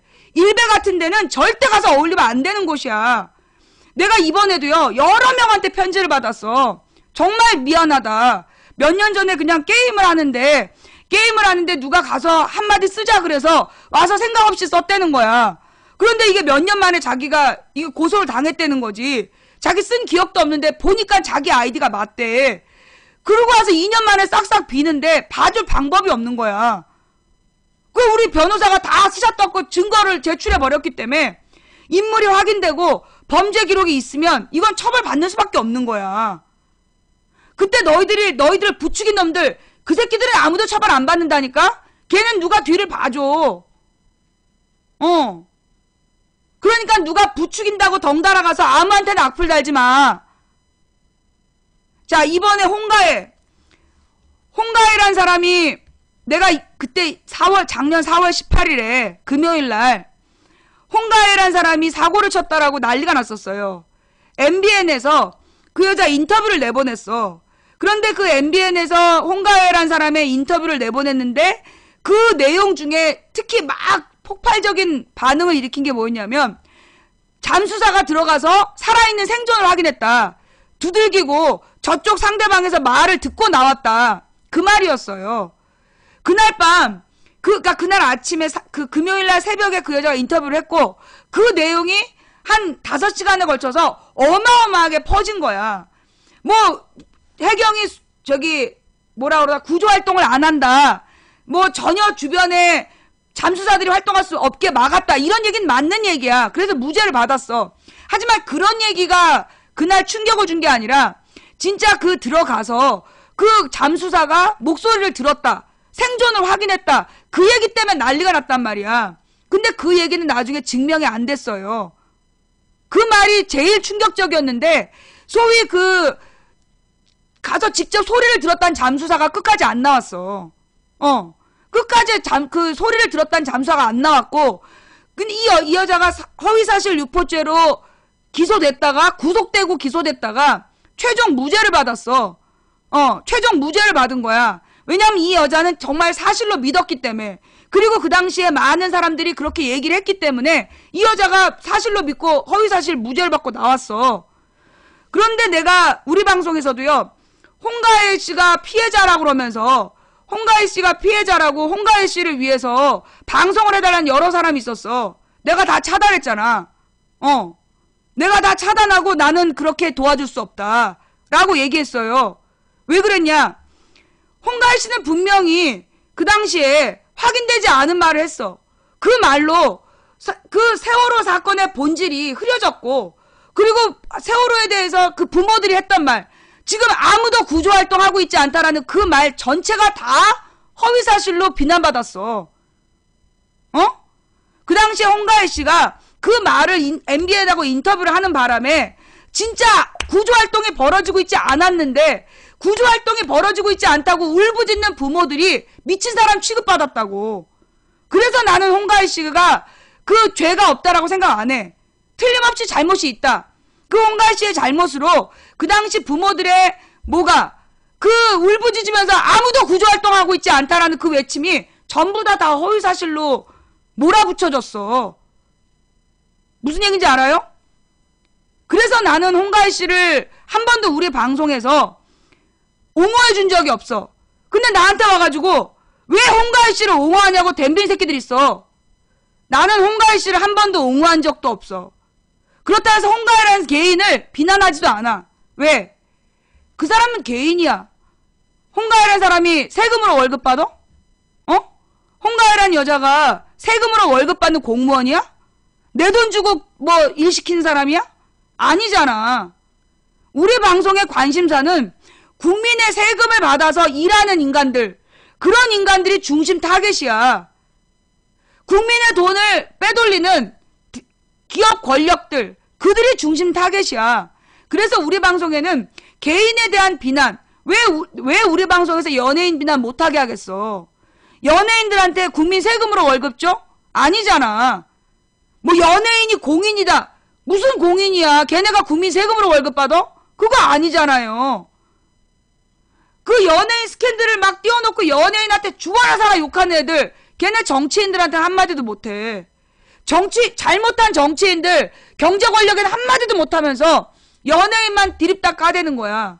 그래서 우리 방의 원칙은 개인에 대해서는 비난도 하지 않고 옹호도 하지 않는다. 그러나 우리의 중심 비판 대상은 정치 권력이고 경제 권력이라서 우리가 비판하는 거지. 분명히 나는 홍가희 씨를 옹호한 적 없어. 나는 홍가희 씨의 그 당시 그 인터뷰는 나는 분명히 잘못됐다고 생각해. 그 사람이 허위사실 유포에 무죄를 받았다라는 것은 법적 판단이야. 법적 판단이고 그 개인이 구속돼서 그거 허위사실로 무죄 받았으면 그 정부에서 그 보상해줘야 될걸? 그 홍가희 씨가 그 홍가희란 여자가 구속됐었잖아요. 구속돼 있던 기간이 있었잖아. 최종 무죄 판결을 받으면 그거에 대해서 정부에서 일당 얼마씩 계산해갖고 보상금 줘야 돼. 그 보상금 받았나 모르겠네. 그것도 물론 우리 돈이죠. 예, 그것도 물론 우리 돈. 좌우지간 나는 이 홍가희라는 사람에 대해서 옹호도 안 하고 개인적 비판을 하고 싶은 마음도 없어. 다만 그때 그 인터뷰는 부적절했고 사실 확인을 하지 않은 MBN이 그걸 자극적으로 내보내서 그 당시 언론의 태도가 그랬다고. 미확인 사실을 아주 자극적인 속보 경쟁을 하면서 무수한 오보를 쏟아냈어. 그 당시의 언론의 행태, 이게 더 큰 문제였다. 홍가희보다 MBN이 더 잘못한 거다. 홍가희라는 개인이 아니라 MBN이란 종편, 그 시청률에 눈이 어두워서 사실 확인하지 않고 내보냈던 MBN의 문제다. 종편의 잘못된 보도 태도, 그게 우리의 비판 대상이었던 거야. 근데 이걸 갖다가 뭐 홍가희를 옹호한다는 둥, 우리 방에서 쓸데없는 얘기하면 뒤지는 수가 있어. 하여튼 그러면서 이제 넘어가는데, 예. 그 특정 후보 홍보한 놈들 있어요, 여기요. 지금 우리 방송 채팅창에 와가지고 특정 후보에 대해서 막 그 채팅하는 사람들이 있어요. 쓰지 마.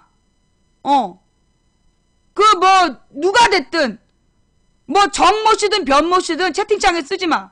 지금부터 그거 쓰면 그거 전부 다 홍보 활동으로 보고 모두 블랙 걸 거야.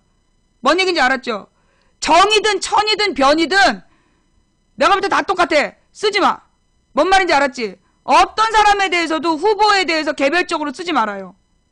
무슨 얘기인지 알겠죠? 예? 그거 망치 부인 자극해가지고 한마디만 더 하게 하고 그래서 그걸로 지금 뭐 선거법 위반 걸으려고 시도하는 거야. 그러니까 절대 우리 방송에서 그 후보 얘기하지 말아요. 뭔 말인지 알았죠? 그 홍보야, 홍보. 자, 그래서 이 일베 이야기 마저 하면 지금 내가 볼 때는 이 미디어 권력이 다시 일베를 띄우고 있어. 얘네들이 보배 드림을 띄우다가 보배 드림에서 같이 범인 잡았던 사람들은 착한 사람들이야. 그 사람들은 악플 달자고 그러면 안 달 사람들이라고. 그리고 어떤 정치적 편향적 댓글 달자고 부추겨봤자 그 사람들은 안 움직일 사람들이야. 그러니까 얘네가 보배 드림을 띄워가지고 막 네티즌의 힘 어쩌고저쩌고 그러려다가 안 먹힌 거야. 그러니까 다시 지금 일베로 돌아와갖고 일베를 띄워서 또 일베를 활용하려고 그러는데 이건 우리 중고등학생들이 판단해야 돼요. 여러분들이 이번에 내가 고소해보니까 몇백 명이 그러는 거야. 아무 생각 없이 막 친구들이 가서 쓰자고 그래서 와서 썼다는 거야. 그리고 무슨 게임하던 형이 가서 쓰고자 그래서 썼대. 그 형은 처벌 안 받아. 어? 너네들한테 가갖고 악플 달으라고 부추긴 애들 걔네는 절대 처벌 안 받아. 신분이 가짜야. 너희들은 진짜 너네 신분으로 딱 걸리는 거고. 무슨 얘기인지 알았지? 정말로 일베나 DC에서요 그렇게 악플 달자고 부추기는 애들, 그런 애들을 조심해야 돼. 걔네 국정원 절대시계 받은 애들일 수도 있어. 어? 국정원 절대시계 받은 애들일 수도 있어. 내가 실제로 2011년하고 2011년, 12년, 13년 3번 고소를 했어. 우리 딸을 납치, 성폭행, 토막살해하겠다. 그거를 3번을 잡았다니까. 3번을 고소했다니까. 그런데 고소를 해서 잡으니까 뭐래냐. 포항지역 주부들의 주민번호를 도용한 모르는 사람들이 부천지역의 PC방 일대에서 댓글을 달았기 때문에 포항지역 주부들은 죄가 없다는 거야. 이게 말이 되냐? 똑같아. 그 주민번호를 여전히 쓰고 있는 거야. 어? 아니 그러면 내가 포항지역 주부들을 고소했냐고. 그 부천지역에서 악플을 단 새끼들 고소한 거잖아. 여기서요 되게 중요한 말이 부천지역의 PC방에서 흩어져서 댓글을 달았다라고 나와. 그럼 무슨 얘기냐? PC방이 어딘지까지 파악됐다는 얘기예요. 그런데 PC방은요 이런 사이버 범죄를 방지하기 위해서 반드시 CCTV가 달려있고 그 다음에 모든 이 PC방에는 고유 번호가 있어.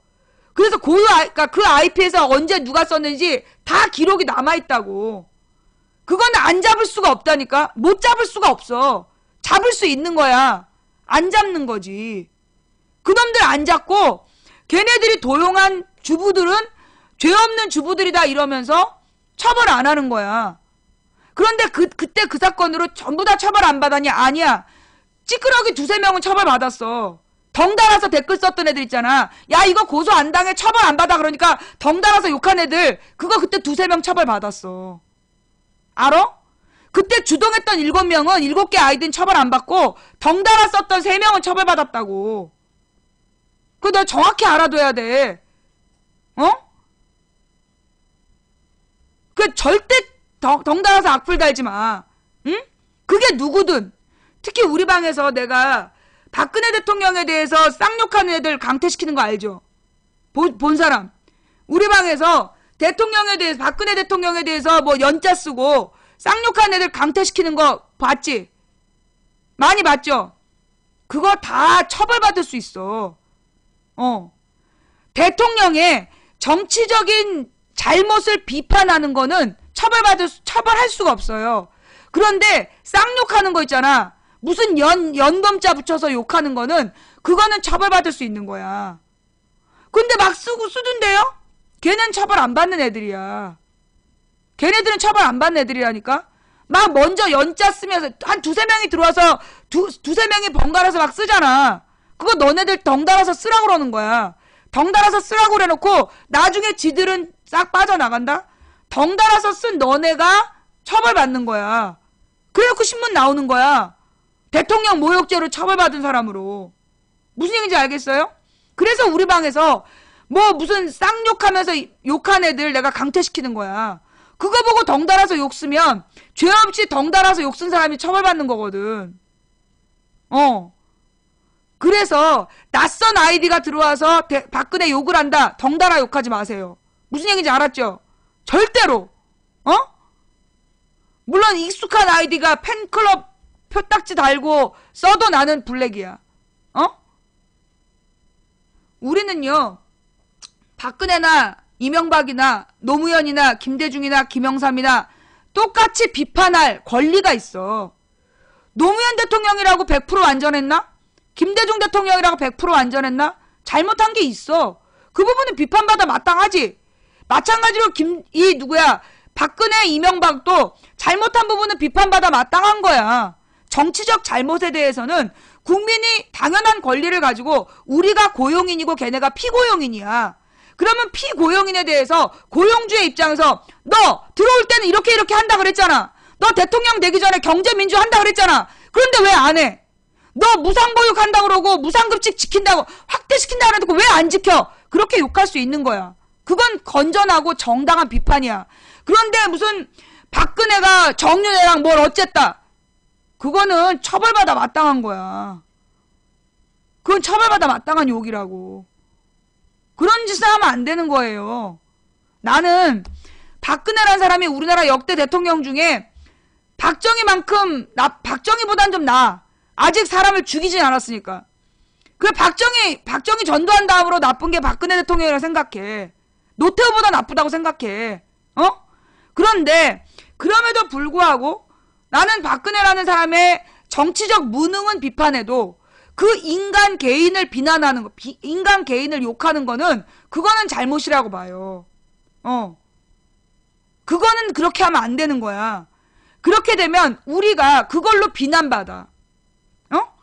내가 그렇게 욕하지 말란 이유가 뭐 때문이냐? 그걸로 당신들이 비난받는다고.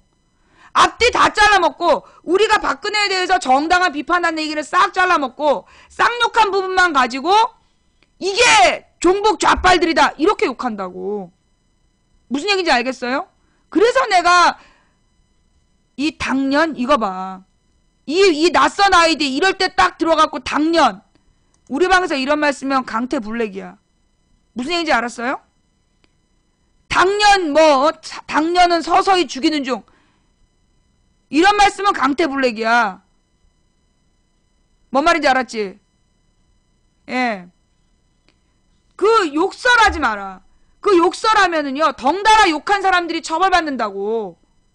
그래서 하지 말란 말이야. 그리고 내가 솔직히 얘기해서 그 이명박을 쥐에다가 비유하고 박근혜를 닭에다가 비유하는 거 나는 좀 마땅치가 않아. 그 사람 생긴 거 가지고 그 쥐에다가 비유하고 말이야. 그리고 닭이 머리 나쁘다. 아니 닭이 머리 나쁘다고 누가 그래. 닭이 머리 나쁘다는 거 그거 편견이야. 닭도 얼마나 머리가 좋은데. 그 닭에 대한 모욕이라고. 닭에 대한 모욕이야. 그리고 이 사실 쥐들도 말이에요. 인간의 이 저기 약품 실험이나 이런데 얼마나 그 쥐들이 헌신하는데 그 쥐에 대한 모욕이야. 이 닭이나 쥐에 대한 모욕이에요. 그 사람을 동물에다 비유해서 그러지 말았으면 좋겠어.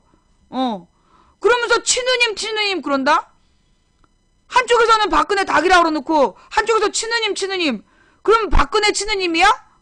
뭔 얘기야 지금. 그 먹는 거 가지고 먹는 거 가지고 그렇게 그 비하하고 그러지 마세요. 그건 닭에 대한 모욕이야. 특히 이 닭고기가 얼마나 사람의 인체에 좋은 건데 그걸 그렇게 모욕하고 그래. 나는 그러면 안 된다고 봐. 그리고 잘못한 부분을 구체적으로 비판해야 돼. 내가 솔직히 방송을 하면서 9년 동안 방송하면서 되게 당황했던 순간이 언제냐면 가령 어저께 첫 번째 전화하신 양반 어제 전화한 그 여자 시청자 남편하고 막 싸웠다고 그러면서 내가 얘기한 걸 제대로 이해도 못하고 막 남편이랑 싸웠다고 그러는데 그 남편이 잘못한 게 아니라 님이 잘못한 거야. 내가 뭘 비판하는지도 제대로 못 알아듣고. 근데 요즘에 보니까요 사람들이 내 말 잘 못 알아듣는 것 같아. 내가 지난번에 장애인은 왜 아무것도 못하냐, 장애인이 상담이라도 하면 된다 그랬더니 누가 그러는 거야. 상담은 아무나 하는 줄 아냐. 자격을 다 따야 하는 건데 장애인이라고 상담을. 아니 내가 자격 없는 장애인더러 상담하는 역할 하라고 그러겠어요?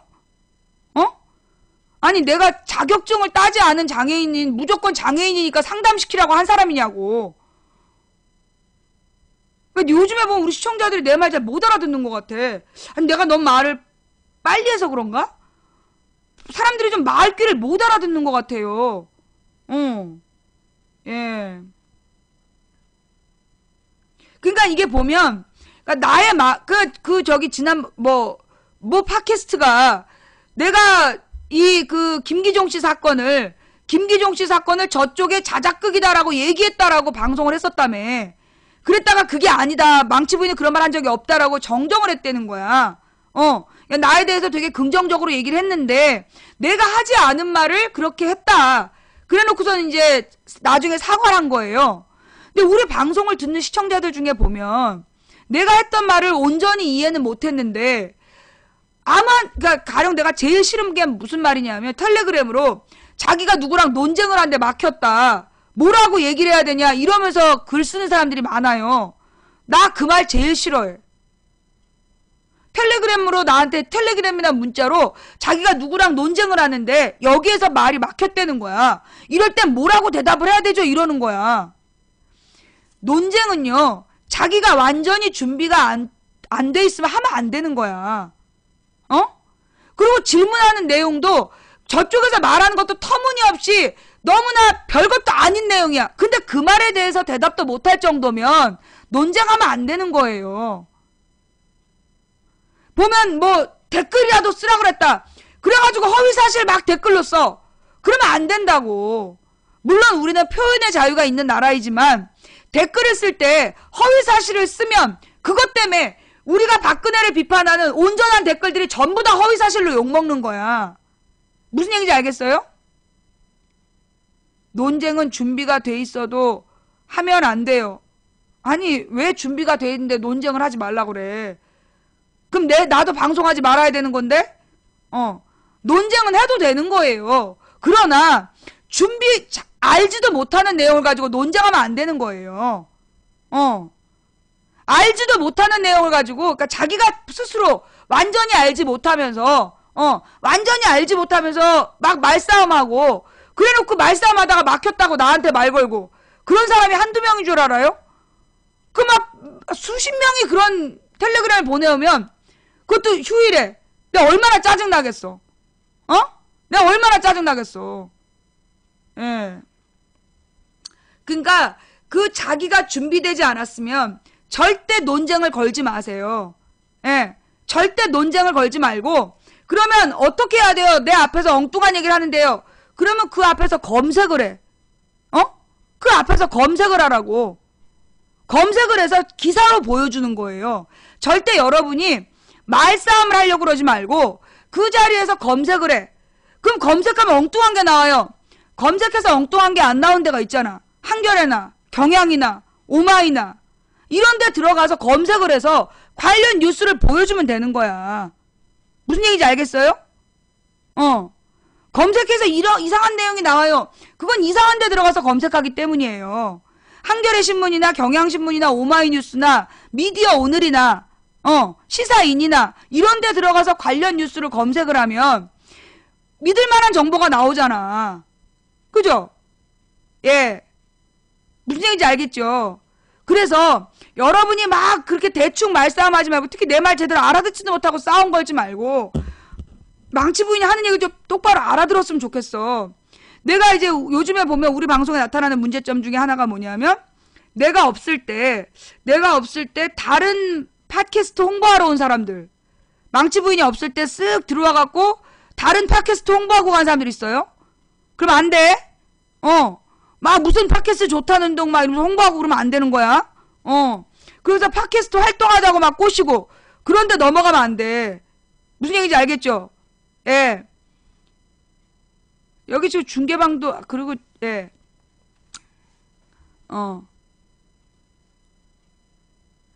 오마이뉴스랑 뉴데일리나 그 보도사도 좀 정치에 너무 편향적인 보도라서 좀 아닌 듯?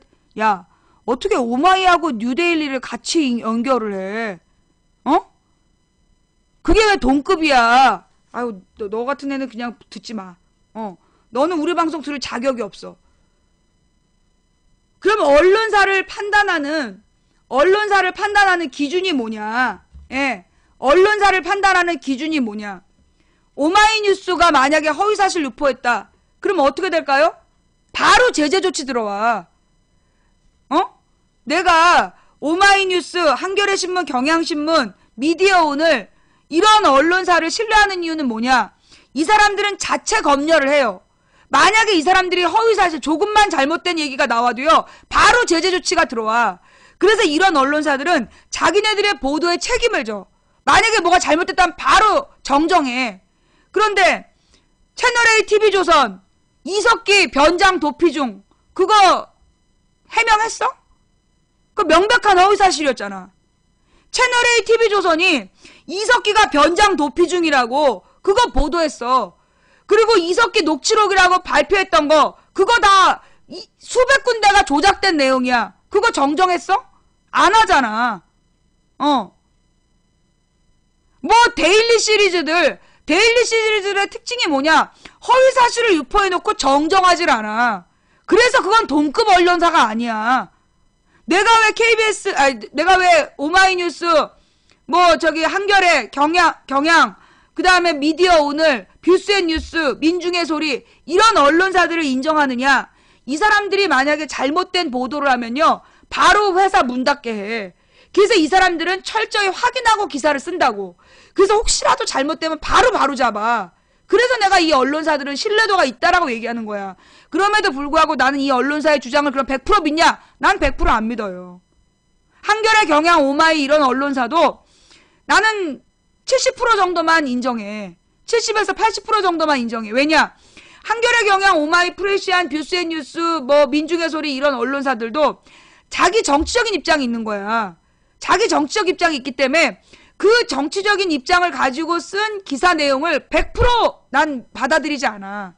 그런 의견도 있구나 라고 얘기하는 거죠. 그래서 우리가 언론사를 골라볼 줄 알아야 되고, 명백한 허위사실을 유포해놓고 그 사과하지도 않고 정정하지도 않는 언론사는 그건 언론사가 아니야.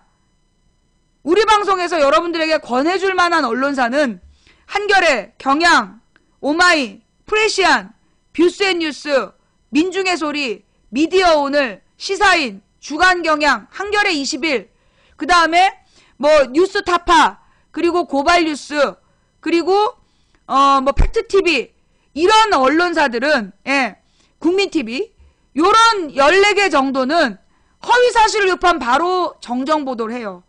그래서 믿을만하다는 거 다시 한번 얘기해 줄게요. 한겨레,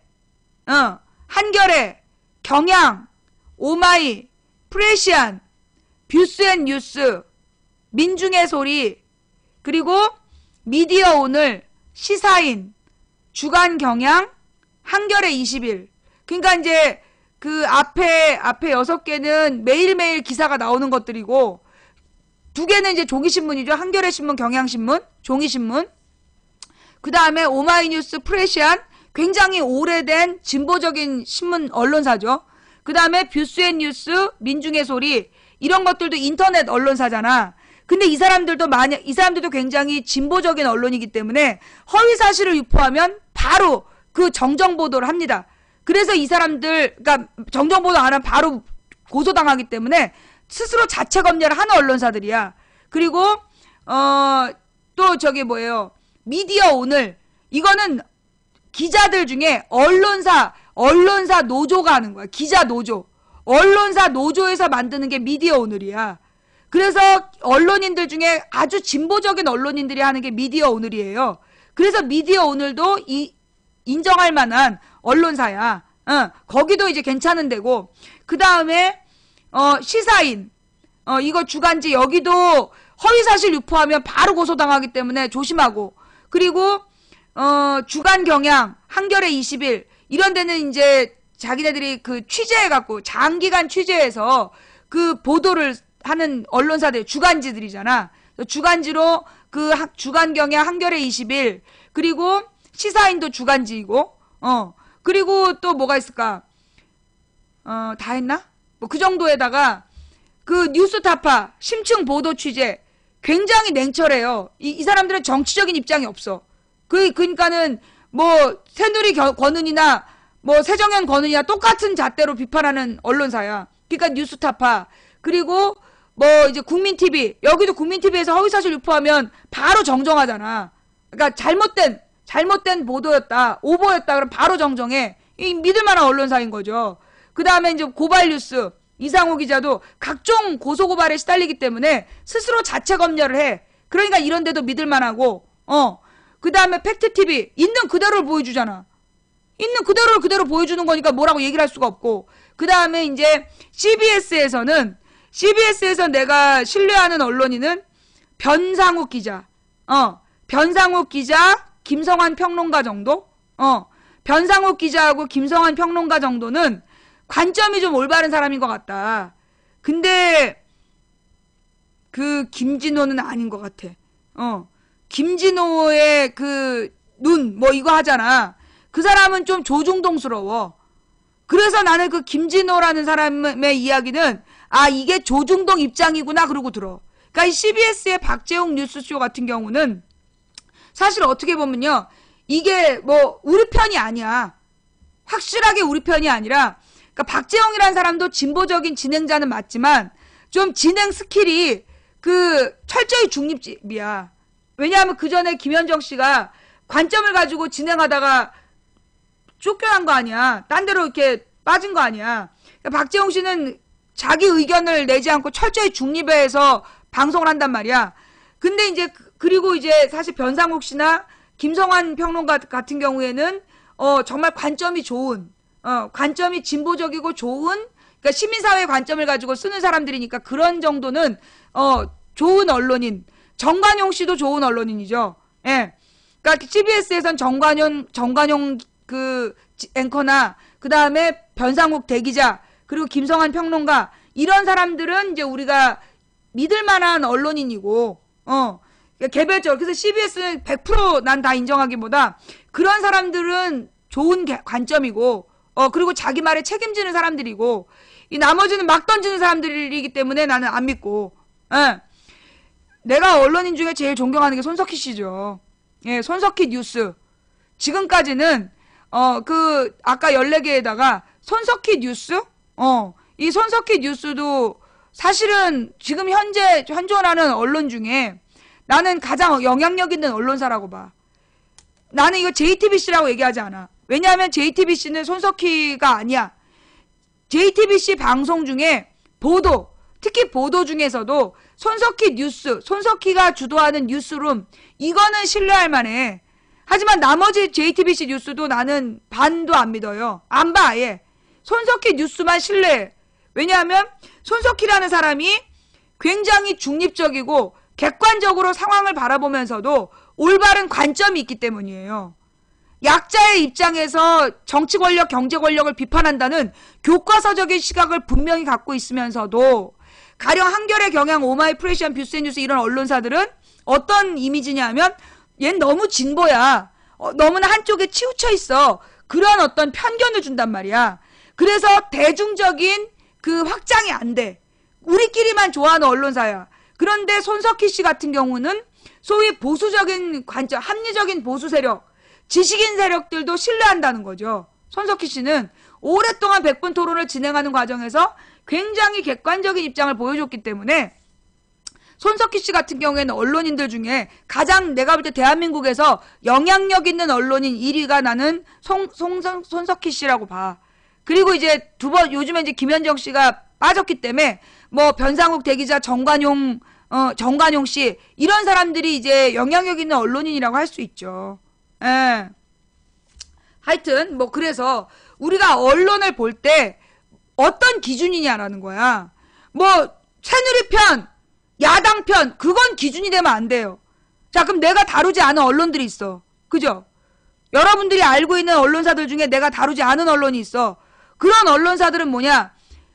나는 이제 그들이 쓴 언론 중에 맞는 말도 있지만 좀 간혹 좀 지나치다. 이건 좀 대중적으로 다루기 어렵다. 그런 보도를 하는 언론들이 섞여 있어서 내가 다른 언론사는 언급 안 하는 거예요. 그러니까 내가 여러분들에게 권해드리고 싶은 언론사는 한 15개 정도다. 손석희 뉴스, 손석희 뉴스, 한겨레, 경향, 그 다음에 오마이뉴스, 프레시안, 그 다음에 뷰스앤뉴스, 민중의 소리, 시사인, 그 다음에 미디어 오늘, 주간 경향, 한겨레 21, 그 다음에 뉴스타파, 그리고 팩트TV, 국민TV, 그리고 또 하나가 있었는데 팩트TV, 국민TV, 뭐 이상호 기자의 고발뉴스, 이 정도는 요 15개 정도는 우리가 믿을 만하다. 왜? 이 사람들은 자기가 허위사실을 유포하지 않으려고 자체 검열을 한다. 왜? 얘는 진보라고 찍혀있기 때문에 한마디만 잘못해도 바로 잘려. 바로 문 닫아야 돼. 그래서 이 사람들의 보도는 믿을만한 보도인 거고, 내가 언급하지 않은 나머지는 뭐야? 믿을만한 언론사가 아니라는 거야. 믿을만한 언론사라고 보기 어렵다. 그래서 내가 나머지는 언론 얘기 안 해. 특히 종편은 어떤 문제가 있다. 얘네들은 허위사실을 아무렇지도 않게 유포해놓고 책임을 안 져. 허위사실을 막 유포해놓고 던져놓고 책임을 안 져. 이석기 변장 도피 중 그거 얼마나 놀랬어요. 난 그 얘기 듣고 기가 막힌 줄 알았어. 그날 막 이 카메라에 이 모니터에 3분의 1 정도의 시커먼 자막으로 이석기 변장 도피 중. 아니 현직 국회의원이 변장하고 도피? 얼마나 심각한 상황이냐고. 그 내가 얼마나 욕을 했는지 몰라. 이석기 그석기 진짜 새끼 누구야 그거? 막 쌍욕을 했어요. 알고 보니까 그게 허위사실이었어. 그게 허위사실이었어. 그 다음에 이석기가 전쟁을 도모하는 무슨 녹취록이 발견됐다? 그 녹취록 수백 개가 조작된 거야. 녹취록 수백 개가 조작이 됐어. 그런데 사과 방송에 안 해. 지금도 나에 대해서 허위사실 유포하고 있고, 사과 방송 안 해요. 걔네들은 거짓말을 밥 먹듯이 해놓고 절대 사과 방송하지 않아. 근데 KBS, MBC, SBS는 만약에 물론 KBS, MBC, SBS도 이명박 이후로 줄기차게 허위사실 유포하고 있지. 요즘에 KBS는 조금 보도 부분에 있어서 그 이전 MBC보단 나아. 요즘에 KBS 뉴스가 MBC보단 낫지만 신뢰도 30%? 이 KBS 신뢰도 30%. MBC 신뢰도 제로. 예. 종편 신뢰도 제로. 예.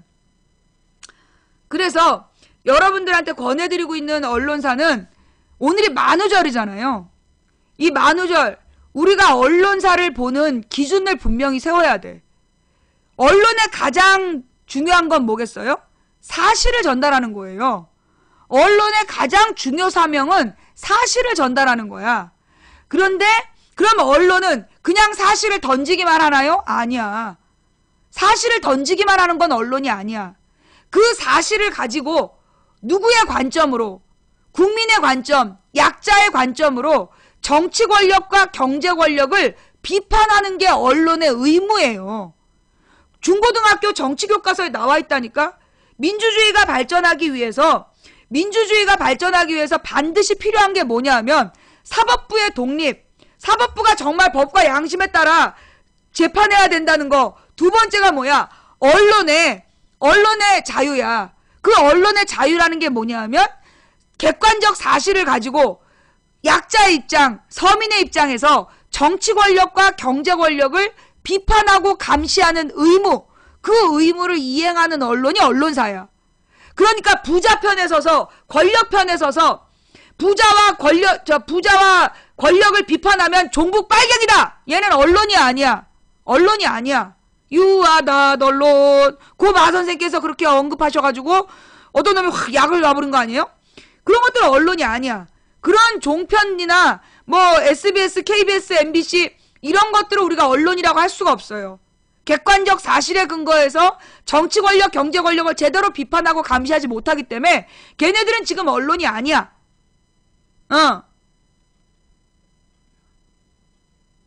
자기 유리한 쪽으로 방송을 하지 않나요? 무슨 얘기지? 하여튼 종편은 여러분 있잖아요. 고등학교 안 봤어? 고등학교 교과서 안 읽어봤어? 고등학교 교과서에 나온다니까. 언론의 의무가 뭐냐면 언론의 의무, 정치 권력과 경제 권력을 감시하고 비판할 의무가 있다고 나와 있어. 즉 정치 권력, 경제 권력을 비판하지 않으면 언론이 아니야. 한마디로 대통령을 제대로 비판하지 않고 여당을 제대로 비판하지 않고 재벌들을 제대로 비판하지 않는 그건 언론이 아니고 언론인도 아니야. 무슨 얘기인지 알겠어요? 그게 교과서야. 교과서에 나와 있는 내용대로 봐야 될 거 아니야.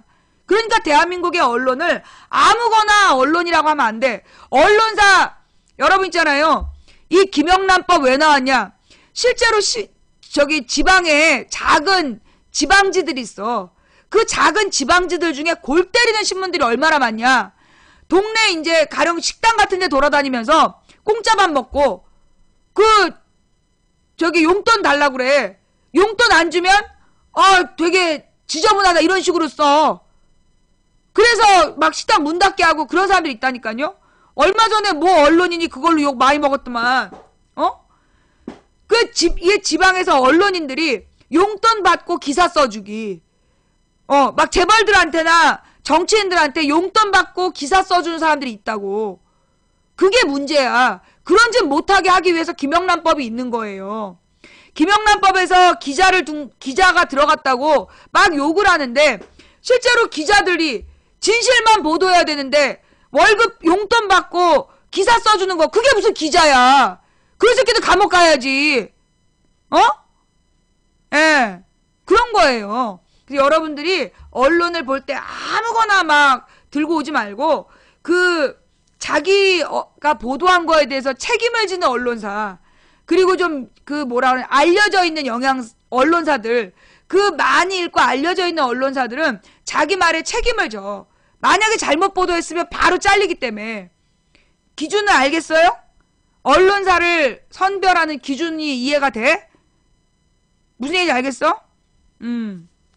자, 그럼 이제 오늘 오늘 하고 싶은 이야기는 이제 언론에 대한 이야기, 일베에 대한 이야기까지 쭉 했고, 그 다음으로 하고 싶은 이야기는 뭐냐? 지금 정부에서 보호감호법이라는 걸, 그 이야기 전에 만우절 이야기 할게요. 만우절 이야기. 제목을 보고 심쿵 설레었어요. 뭐 이런 분들 계시잖아요.